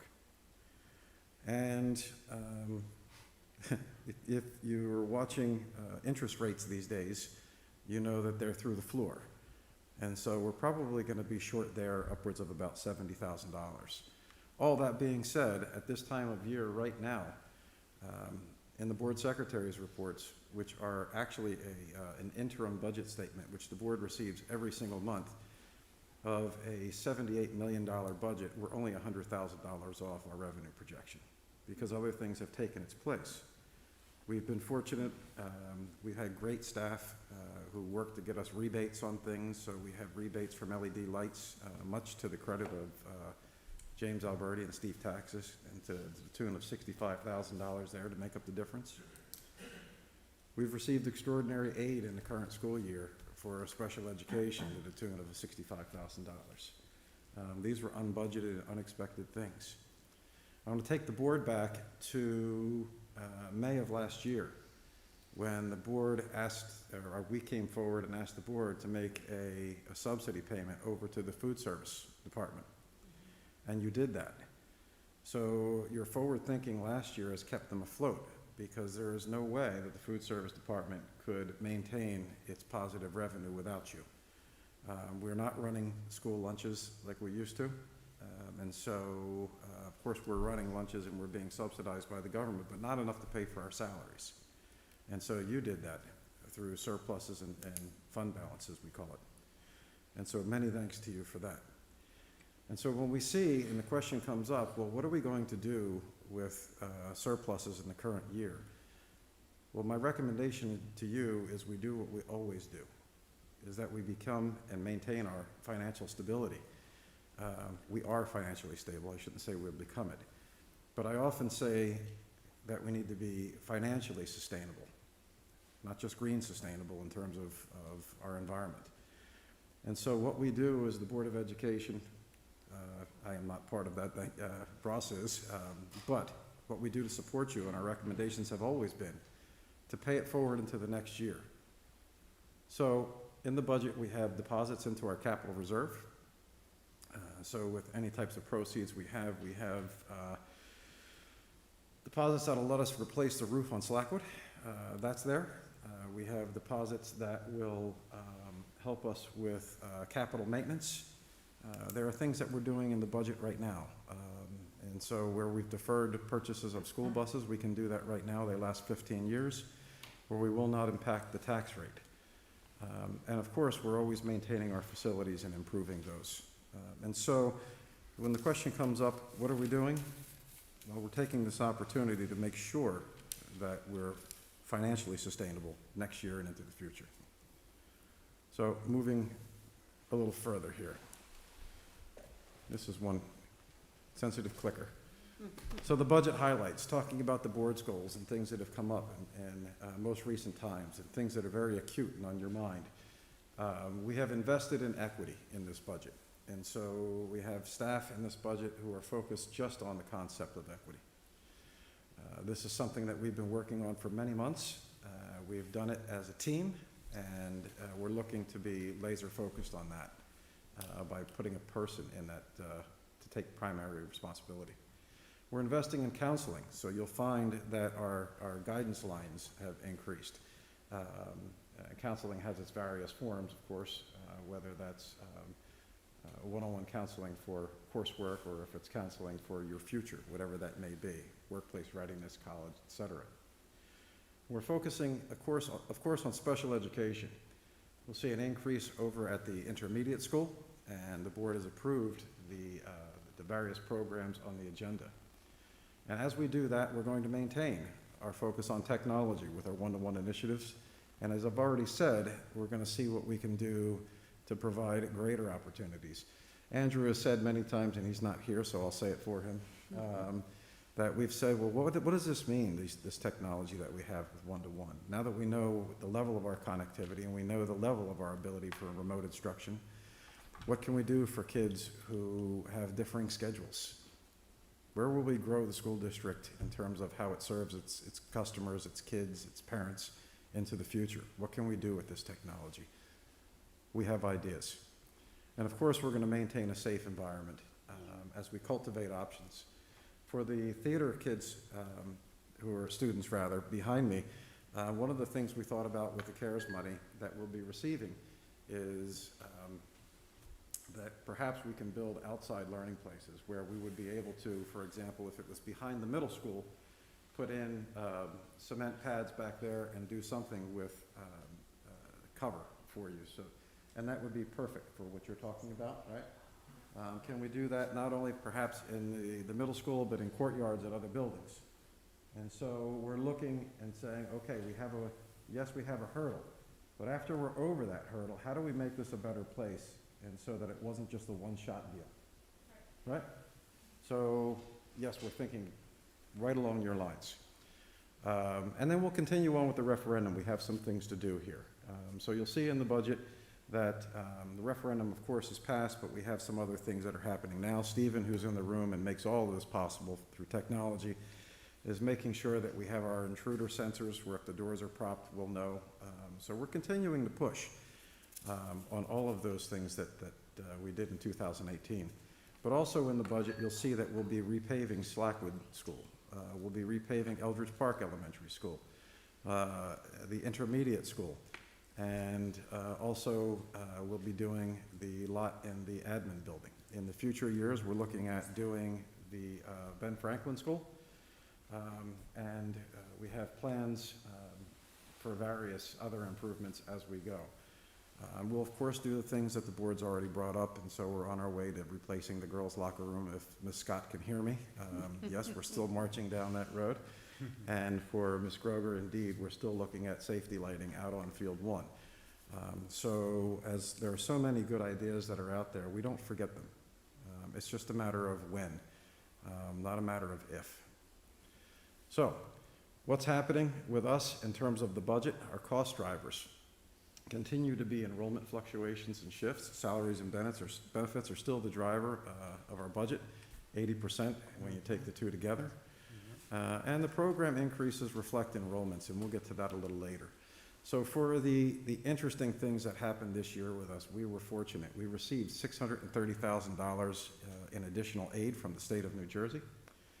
We are under our budget cap by about rounded $200,000. And the budget that we propose is $68 per household in terms of its tax impact at this time. Why is it important that we're under cap by $192,000? And that's because we did not raise our taxes to the extent that we could, which also makes us financially sustainable into the future. Programs, shifting resources. On the screen, you'll see that the current year, 2021, is in orange, and the proposed year, there's my little laser pointer, is in blue. And so for regular ed, gen ed, we see an increase there. Special education, we see an increase. We're about level with health, admin, we're just about level.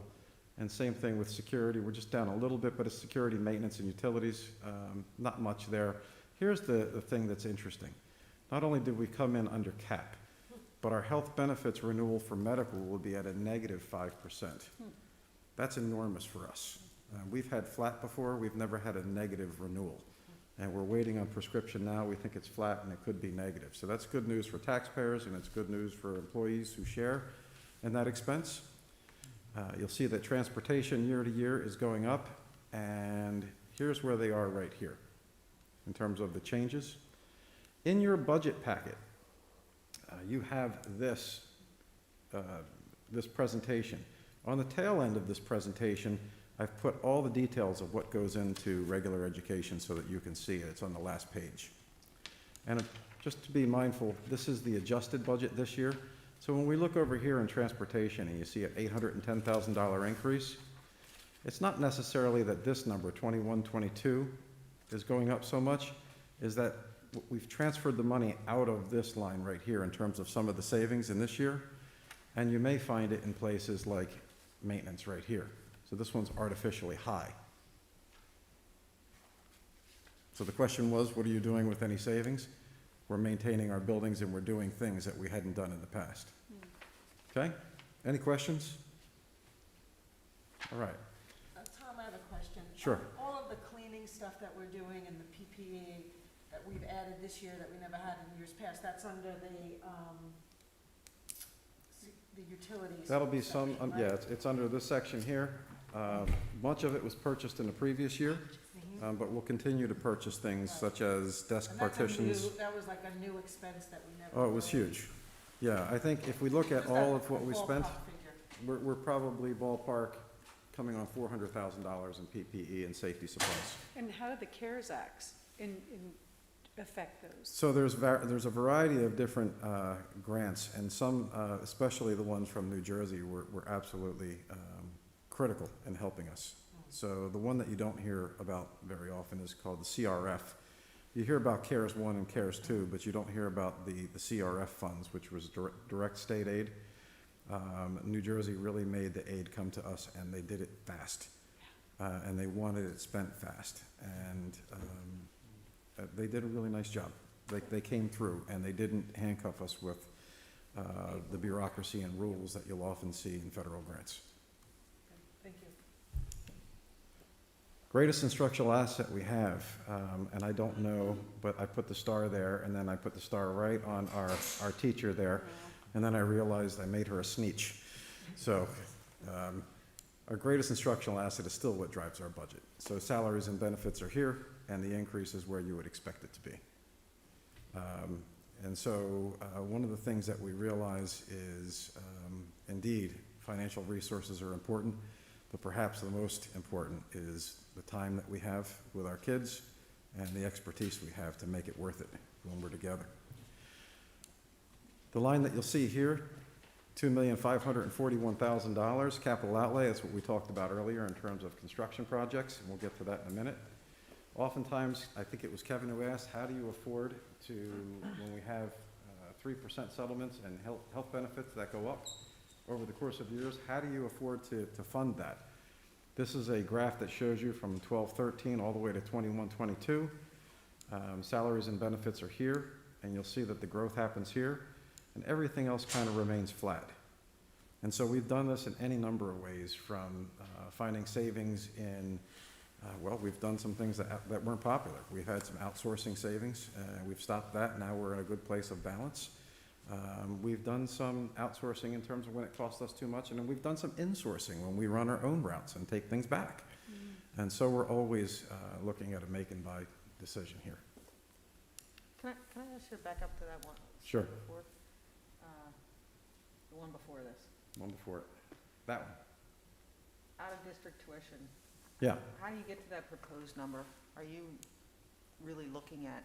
Every single student. Are you looking at individual students in Yes. terms of who may be returning and who may be leaving? Sure. Or See, are you sort of just taking a percentage year over year? no, out-of-district students, we actually have a form, the head and count. we know their names. Okay. I know their names. I know their program. Got it. I know whether they have ESY or an aid, what their RSY tuition is. Okay. And we know how old our kids are when they're going to age out. And we have a list that we submit as a supporting documentation that totals to this number. Gotcha. Pretty accurate. It's close. This is something that you've never seen before. I've never done this chart for you. So this was interesting to me. And so what you see here is this is the year 17-18. Here's the proposed year 21-22. And here are the budget categories. And here's regular education in each one of the years as we go here. And you see that I've got it labeled and the dollar signs here. There's an interesting dynamic happening here. At one time, special education amounted to 52% of gen ed. If you looked at it from a ratio perspective, it's now at 59%.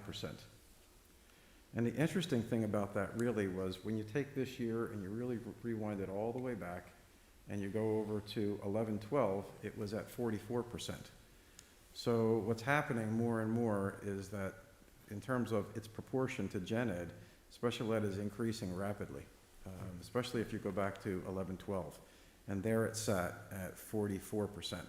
And before that, it was pretty steady at 40, 44, 43% all the way out, all the way back to 2001 when you look at it. And when you look at those and you take it and you break it down even further, you find that the special education in-district costs in terms of our staff who provide direct instruction, not support staff, but the direct instruction staff, is steady at 50% of that cost of what's there, all the way through the years, most of the way back, right around until 2008. And then what changes is the out-of-district tuition and the support staff costs in terms of what the drivers are. So that's something that's a little different. Normally I give you a 10-year look at the costs, but this is what's happening. And when I told you that we have enrollment is driving this, it is, because we see that our enrollment is actually decreasing while our special education enrollment is pretty much flat. It's not that we're getting more kids in. It's that the programs that our kids are attending are more expensive. Oops. I really don't like this clicker. So capital outlay, I just wanted to explain something to you. We have a $2.5 million deposit here, or should I say spending plan. Of that $2.5 million, here's what it looks like for the costs. When we take it, there's Slackwood paving, Eldridge Park paving, the intermediate school paving, the admin building, an interest payment that New Jersey makes us budget of $1,538,000. Then we're making a deposit into our reserve, which we'll take it out later, of roughly $1 million. And here's how we come up to $2,541,000. And what I put on here for you was an explanation of where we get these funds from. So for this portion right here, we already have the funds. It's not part of the tax impact. It's in a reserve right now that you've established over the course of the years that we're just pulling it out and paying for it. And this $1 million right here, when you ask the question, oh, well, what are you doing with any unspent funds this year? That's where we're getting the money to make this deposit for the future years. Okay? All right. And then finally, what does our revenue picture look like? Well, here it is. Here's our total growth and appropriations, but remind you that this also includes our capital projects. You'd have to discount that to get a true number. You see that we're using fund balance. This is our surplus to pay for that. And so we have an increase of $630,000 in state aid, and our tax levy is going up by $1,202,000. What I don't show here is that our debt service tax requirement, which is the only other tax impact, is going down by $300,000. So you're right around $900,000 total. So this is where we are. Where do we go from here? Our next steps, we'll submit this to the Mercer County Department of Education. We'll hold our budget hearing on May 5th. We will post our budget online in the state form, but this is already posted online. And so if you have any questions, I'd be happy to answer them. And if not, behind this in the next slides are the details to the budget that you can look at. If you can tell people to go take a look. Here's 5 years worth right here and all the extended lines. Just one question, Tom. Sure. What impact does grant funding have on our budget? What does the state offer, and what other resources are available to help meet the needs of our students? Sure, there's two primary grants that we have. The first one is IDEA. IDEA is designed to serve students with special needs. And we use those funds, resources, typically to pay for out-of-district tuition, a portion of out-of-district tuition. Mm-hmm. And then we have the ESSER funds, and formerly NCLB, and those typically are used to address students who are means-tested, means-based, in terms of students who would otherwise qualify or do qualify for free or reduced lunch or somewhere along those lines. And also for we have ESL services as well, and we have some PD wrapped up in that, and that's roughly around 500,000 or less.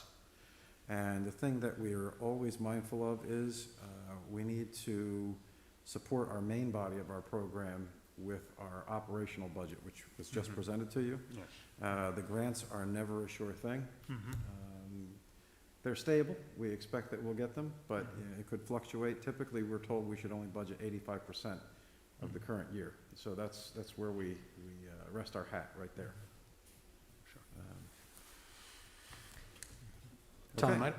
Tom, I don't have any particular questions. I think that's one of the perks of being on finance. We can, ask plenty of questions during our committee meeting. But I did have a question. It's more generalized as far as, are there limitations on the amount of money that can go into capital reserves, given the circumstances that you were talking about earlier?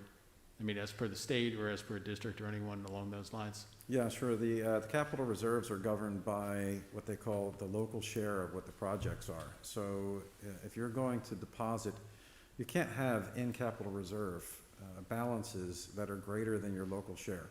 Okay. And so you'll see that what we do, your local share in your long-range facilities plan, pardon me. Okay. We have a plan, and that plan says these are the projects that we're going to undertake at some point in the future, or we believe we will. Your capital reserve cannot have more money in it than the local share that it takes, and local share means the district share, to pay for those projects. Okay. And right now, because we're not bonding any of those projects, the local share looks to be about 100% because we're not getting, there's no grants available to us for those. No referendum pieces that are out there. And we're not we're not going to referendum. Right. When you combine all the projects that we have, all the paving projects, roofing projects, maybe we'll do some type of athletics thing in the future somewhere. We've got some things there on our long-range facilities plan as well. There's much more on our plan than we have in capital reserve. Right. So that's the benefit of having the long-range plan around facilities and any number of things along those lines, so that we're not going to cross out into expanding beyond what our needs would be for the short and long-term future. Right? No. We make sure that, in fact, on the agenda this evening, and I'll bring this up to the board. On the agenda this evening, you have requests for amendments to the long-range facilities plan. There's one that I'm going to ask to read in, and that's the amendment to the long-range facilities plan to include the slackwood roof, and so that we can address replacing that. And just to give you an idea of what that might look like, we're going to do it similar to the administration building roof. And I really think that that's going to bring some life in terms of curb appeal to the building, which is already a beautiful building, but it'll make it pop. Okay, cool. Thank you. Okay. All right, thank you. very much. Thank Good, you. thank you, Tom. Well done. If Tom can help me understand it, anybody can do it. And I will just extend our thanks certainly to Tom and your staff. You know, even months ago when I'd pop in and that sort of thing, as you keep joking, you had hair when you started the process. And, you know, where the numbers are and even the uncertainty of all the financial transactions that would go into this, there was a lot of groundwork that was laid for the success of this budget in prior years, and that's a true testament to you. And looking out and constantly trying to figure out where we can get savings and then reinvest them, not just for the the current year, but going forward. So, Thank you. on behalf of the board, thank you so much for all of your efforts. Thank you. The one thing I have to mention is that the CAFRA is on the agenda for tonight, the audit. There were no findings in the audit, but the audit is also posted online and it was sent home to you. It's part of the 500 pages I think we got. 500 to fund. 498 or whatever it was. But yes, thank you.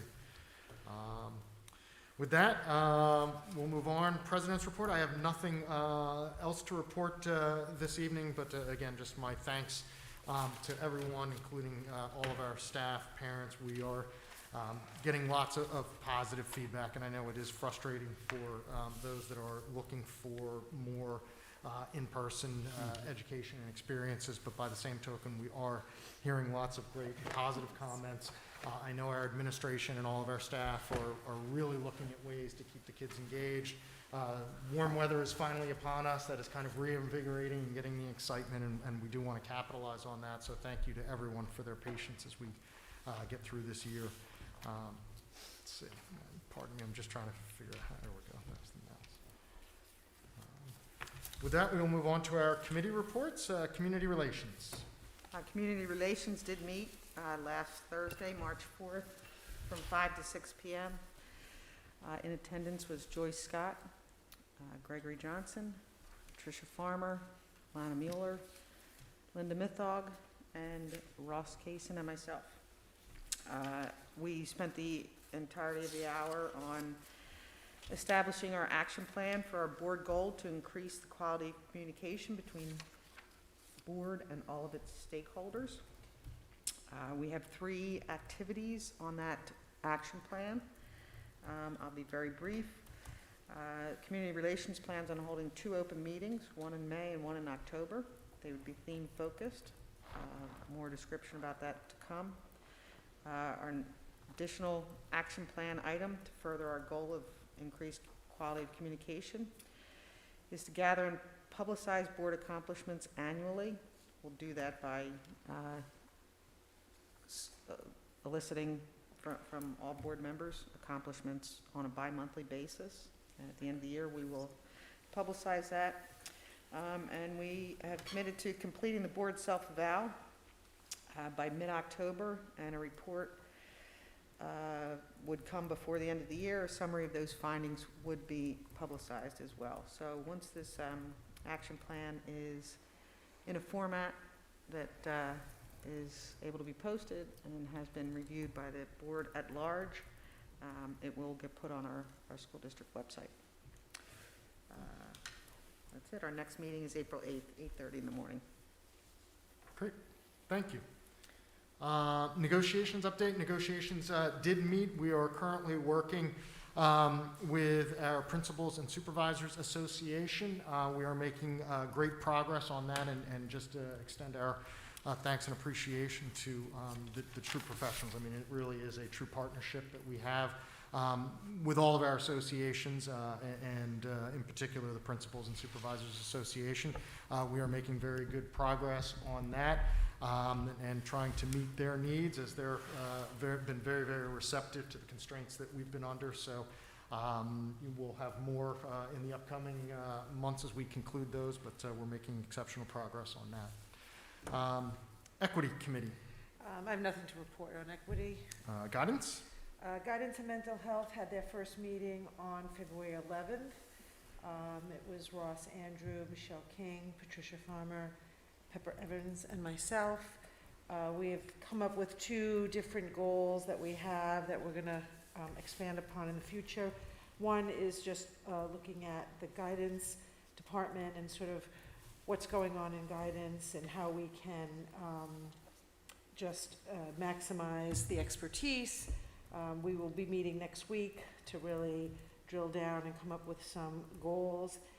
And the other part we're looking at is mental health needs and developing a plan to support the students and staff during COVID and the transition out of COVID and back into the school. So we'll come up with some different things that we're going to be doing, and we'll report it out in the future. Great, thank you. School boards. Okay, I just go through the legislative affair connected with community relations. Last Saturday, I sat at the meeting from 9 to 12:30, and I'll just give you a quick overview of some of the bills and discussions that we had, looking at legislation and proposed legislations. And I just got this printout, which I'll share with board members, about how some of the things I'm going to talk about just now, where they've progressed, and you may want to take a peek at some of them. COVID-related learning loss. Learning loss is a big topic, obviously, for each and every one of us in every household. And they're looking at the study and reports and how we can develop strategic plans to help address remediations. Another bill was anti-bullying law. They're looking at adding a state-level school climate coordinator that will meet with all of the districts. And it was interesting because some of the people on this call were saying the whole reason for anti-bullying and the HIB was not to do punitive or it was to help the students, and somehow they're going about it a different way. So it was nice to hear input from people to see that it's kind of deviating from what we in the schools are doing. Mental health packages, they were talking about special education services. Let's see, let me scoot down here. The eligibility for related services for the year, repeating grades due to COVID, which was a bill that they're floating around now looking at that. School district reorganization, which doesn't have anything to do with us, regionalization, excuse me, doesn't have anything to do with us because we're K-12, but that evidently is a big hot button right now with schools that are K-8 and how they're going to try to save the money, and questions about you get the money as an initiative, what happens after the money is gone? Let's see. And this was something that Kevin had brought up on the side, because marijuana has passed for medicinal purposes. The legislators that pushed this through neglected to dig down deeply to see the effects of parent notification issues. So the legislator that was on the call said this was not our intent, and they're definitely going to go back, take a look at how they can fix that, like drug-free school zone areas, things like that. And I'm just giving you the highlights here. And we talked about Chapter 44, how that's hopeful for a lot of districts, but again, some of the pitfalls where they missed opportunities and didn't dig down deeply enough before they put these things in action. And took care of that. And I think that takes care of me for New Jersey school boards. And I can wait for my next one, or do you want me to keep going through? That's fine. I'll just add, it's not really so much of a legislative update, but I would encourage anybody who's listening that just kind of tripped it to, don't hesitate to reach out to the governor, the legislators, to prioritize and make your desires that we be open and full open in September known to the state officials, because as we talked about at the beginning of the meeting, the governor has a lot on his plate, and he is trying to prioritize things, and we have seen with sports and some of the other activities. When he gets inundated with calls, or his office gets inundated with communications that this needs to be a priority, that does make it a priority, or at least get it looked at. And it will be really important, I think, as we try to get plans, and I know Ross has been busy for months trying to get a full reopening plan, but we are waiting for essentially authorization from the state, because under the current requirements, we cannot do that. But he and the legislators need to know that this is a priority for all of our residents. And I apologize for kind of deviating, No, but the legislative update just kind of That's perfect. triggered that reminder. So with that, we'll turn it over to LTEF.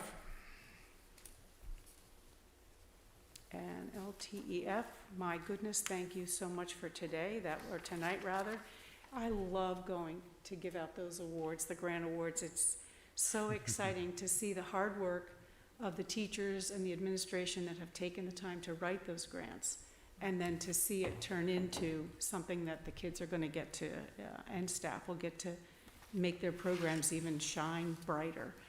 I'll just kind of go back through some of the stuff that LTEF had done. She talked about the trivia night. That was a really good fundraiser for LTEF. As you realize, handbag bingo couldn't have happened, so the trivia night really helped. And they're going to do a second one, as Karen discussed. And they're looking at doing a wellness day, self-care, and other items that they're going to do. So please take the time to dig down deep and think about doing a contribution, because you see how far it went tonight in the presentation. They really do care about our kids.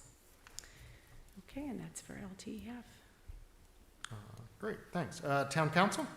Yes, thank you, Kevin. Town Council met last week on Tuesday evening with two 2021 department head budget presentations, one from Nancy Bergen, Superintendent of Recreation, and the other from Greg Whitehead, who is the Director of Public Works. In addition, several ordinances were adopted, including but not limited to sidewalk improvements in and by the Township of Lawrence. Several bonds were also released, including 2 bonds for public service, a soil disturbance bond, as well as a performance bond. Escrow was also released, which included authorizing the refund of resident tax overpayment, as well as refund of soil testing escrow for an additional resident. Let's see, we had several professional services agreements were authorized, which included the planning consultant for the Township Planning Board, an amendment to the agreement for inspection services related to engineering projects, as well as special counsel for tax appeal matters. And finally, a variety of miscellaneous items were also authorized, which included the pedestrian walkway beacons along Route 206, the transfer of 2020 fund appropriations, as well as amending the 2021 temporary budget. And that is Town Council for this evening. Great, thank you. Growth and redevelopment. Yes. Last month I was not able to attend the board meeting, so at least I'll be behind in one report. But the Lawrence Township Growth and Redevelopment Committee held its meeting on March the 9th, online platform. And at the meeting, Andrew Frank, the chairperson, presided, and the vice president that was named Maria Connolly. I should say that at the February 9th, 2021 meeting, they were reorganized. At the meeting last night, there was a presentation by a guest speaker, Fred Gomberg. Fred is a sales associate of Berkshire Hathaway Fox Rothschild. He gave an excellent presentation about real estate. And in light of the pandemic that is occurring, real estate is very hot. In fact, in New Jersey, real estate, residential real estate is at a 12-year high. According to Mr. Gomberg, Lawrence Township is a highly sought-after community to live in, and there is a short supply of homes, and there is intense competition to buy homes here in Lawrence Township. He did have a lot of data in terms of how long homes were staying on the market. They're selling as soon as 1 or 2 days after being on the market, and that one of the main drivers, main interests in people coming to Lawrence Township is our excellent school system. So we want to thank all of our teachers, administrators, and students for making this a highly sought-after community to live in. In addition to that, a few things to watch out for. Obviously, with the high demand and low supply of homes, home prices are increasing. Interest rates are at an all-time low at this point. And according to Mr. Gomberg's analysis, because of the high costs of housing, a lot of people are being outbidded. I think in light of the just the pandemic, a lot of our potential home buyers are coming from New York, and the competition is fierce. If Mr. Gomberg releases his presentation, I certainly will share it with you. It has a lot of good information and tidbits. In addition to that, I plan to meet with Jim Parvase, the township municipal engineer, and to get an idea of the projects that are currently under development right now. Certainly there's been a lot that has gone on over the course of the last year, and there are certain projects that are underway that we certainly should be aware of. So I plan to come back to you with a more thorough report next time. Thank you. Great, thank you. I want that Starbucks. Direct link? And we finally met. We hadn't met, I didn't realize until Lana said, since September because of COVID. It was amazing. It was great to see everybody via Zoom, but it was good to see everyone in attendance. Lawrenceville Elementary, middle school, high school PTO, project graduation, Boys and Girls Club, Mercer County on alcohol and drug addiction, to name a few of the people, obviously, Dr. Case and myself and Lana. A lot of the PTOs were updating on the activities that they were doing for fundraising, activities that the children were learning about reading together, Valentine's Day. It was fun to hear about the exciting things that the teachers are doing in the classrooms with the parents to continue meeting together and letting them make up for some of that loss that they have in the classroom. I neglected to say something about New Jersey school boards. They're doing a spring education symposium on May 12th and the 13th. There are 40 sessions. It's virtual, so if you're interested, you can ask Tom to register you, because this is a fee. So we have to be, you can't register yourself. You have to go through the business administrator. Forgot to say that. And if I could take another second, I sat in on project graduation meeting, and they have so many awesome fundraisers that are going on for them. And as you know, it's to help for the drug and alcohol-free night, if it happens before graduation. If not, they do other programs for the graduates. There's a Cardinal Care package that is, I think, it goes to March 19th, so we're running out of time. And you can go to their website to click on for that. My Favorite Things event was last Friday. I participated in that. I actually won 2 things. It was exciting. A lot of fun, low-key, but really it's giving back to the kids eventually for the project graduation.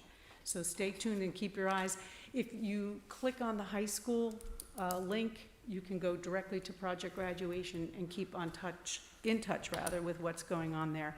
And lastly, last Saturday, after I finished with legislative affairs, I jumped on to the Green Festival that was held virtually too. Well done, the students. They were the ones that were explaining what was going on with the different breakout rooms for recycling, reusing, and then they did a film festival at the end. I'll tell you, our future is in good hands. These kids are phenomenal.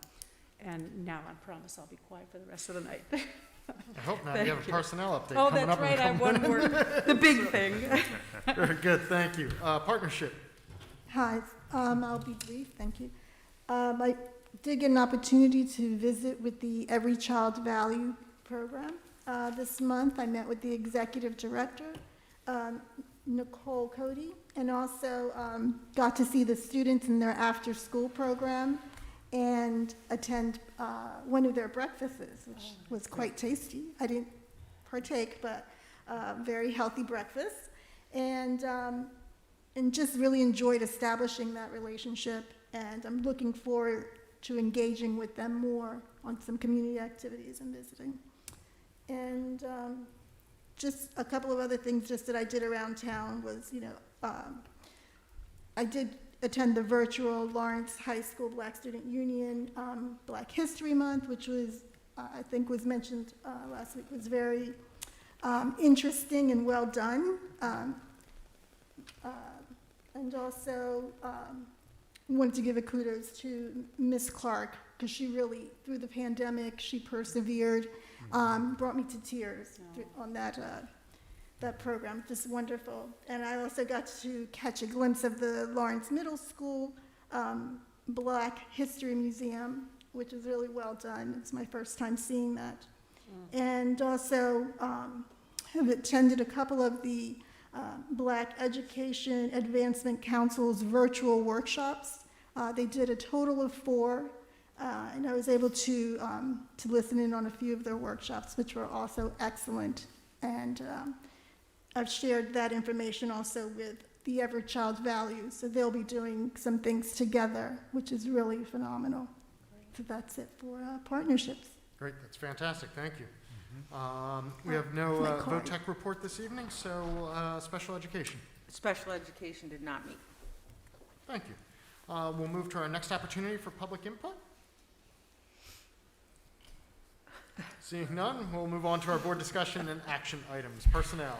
Okay, personnel did meet, and in our meeting, we discussed about staffing for next year, equity update with CJ Pride, recruitment, diverse educators, and the job fair that will not only help with recruitment for job positions, but also helpful in recruiting subs, which we desperately need. COVID update, spring break will present challenges. Finding subs after the break will be difficult for sure. Daily difficulty in obtaining subs already, so add the spring break afterwards, so heads up for that. Discussion on filling the position of the registrar. We added a requirement, being bilingual will be added to the job description. We discussed the needs for revising the district school calendar due to the timing of spring break and conferences. And if that passes tonight, that will happen. Then we talked about policy regulation 1550, affirmative action program for employment and contract practices. And if you look at tonight's agenda, you'll see we have 1 retirement, which I would love to chat about at some point. A few resignations, new hires, substitute teachers, extra duty positions, and as I already said, the calendar change. So with that report, I'd like to move P1 through P29. Thank you. Is there a second? Second. Good. With a motion and a second. Tom, whenever you're ready. It was Ms. Farmer was second, right? Yes. Yes. Okay, Ms. Bose, Yes. Dr. Dauber, Yes. Ms. Evans, Yes. Mrs. Grover, Yes. Ms. Farmer, Yes. Mr. Johnson, Yes. Dr. King, Yes. Mr. Van Hise. Yes. Motion carried. Thank you very much. Could I just jump in? Absolutely. Thank you. Yes. I don't know if anyone else has the pleasure of knowing Ann Park. I had the pleasure of working with her at LES for quite a few years. She was a classroom assistant before she went to the board office, where she worked as the educational data specialist. Ann is something. She is so laid back. She is a can-do person. Just a real pleasure to be around, and I know that she's going to enjoy her retirement, but I really wanted to thank her for her years of service to Lawrence. Yeah, Joanne, if I can echo those sentiments, I had the opportunity to work with Ann for the 10 years that I was here in Lawrence, and yeah, she was always, if I needed anything, even if, whether it was, professional or personal or you name it, I mean, even with my coursework as a grad student, I mean, she was always there for me, and she really helped me through many, many things at LIS and at HS at the same time. She never lost her cool, and she was always more than willing to help. So I think it's a, you know, I mean, that's what happens with life. People move on, or they retire, or, you know, they move into the next chapter of things, but she's definitely a big, you know, a big spot that's going to need to be, you know, somehow, I would say, you know, it's hard to replace people, but, you know, we'll do our best, but she's just someone that we're definitely going to miss. One of the unsung heroes of the district, I think. Yeah. Thank you. That we will move on to CIAPD. All right, thank you, Kevin. Yes, CIAPD, we did meet last week. Present at our meeting was Michelle Bowes, Michelle King, Patricia Hendricks-Farmer, Andrew Zuckerman, Ross Kaysen, and I. We were all together electronically through Zoom. Our meeting ran from 8:15 until 10 a.m. that day. Under curriculum and programming, the committee discussed the social justice curriculum and the fact that the Department of Education has established this as a requirement for all New Jersey students. And along those lines, to be very clear, the committee, the full board, and the district all support an inclusive environment in our schools that offers the opportunity for students to expand their understanding and awareness of all students and people.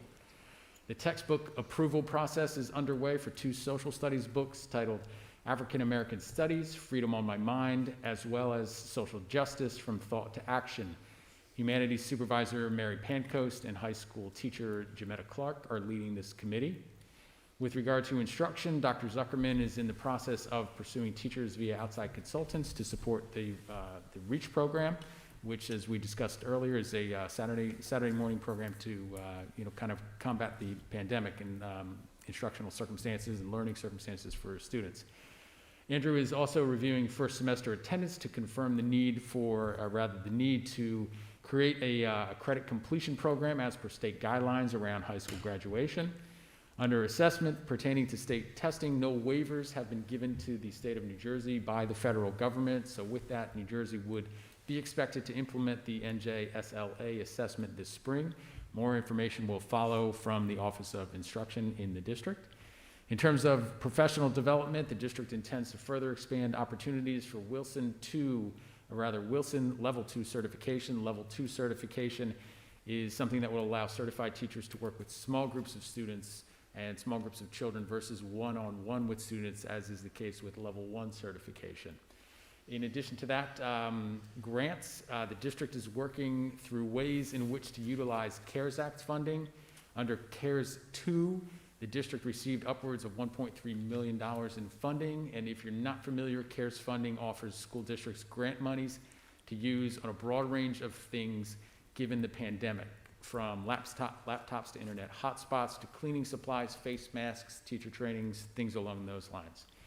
In addition, as we talked earlier tonight, we had a presentation from LTEF, and I think to the tune of $50,000, I think it was on the check $504, if I'm correct, as far as what Karen's presentation spoke to.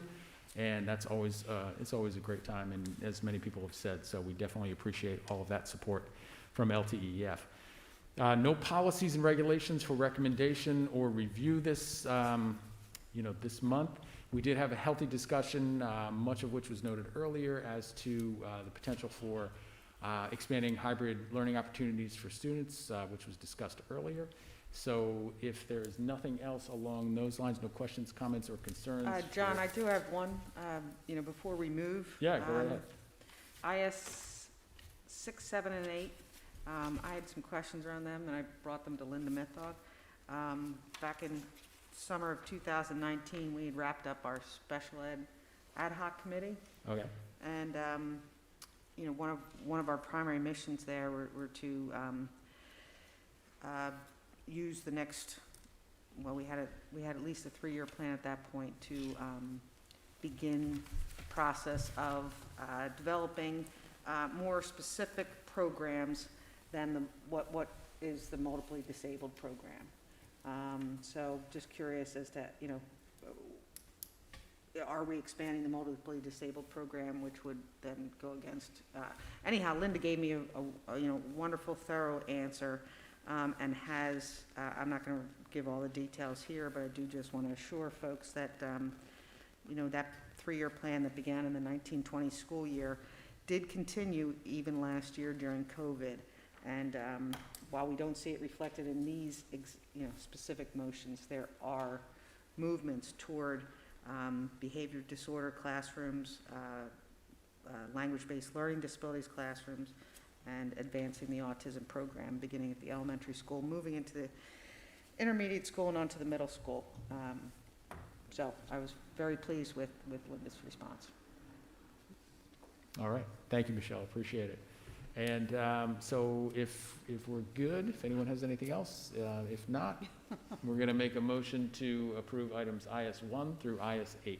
Second? And with a motion and a second, Tom, whenever you're ready. Ms. Bose, Yes. Dr. Dauber, Yes. Ms. Evans, Yes. Mrs. Grover, Yes. Ms. Farmer, Yes. Mr. Johnson, Yes. Dr. King, Yes.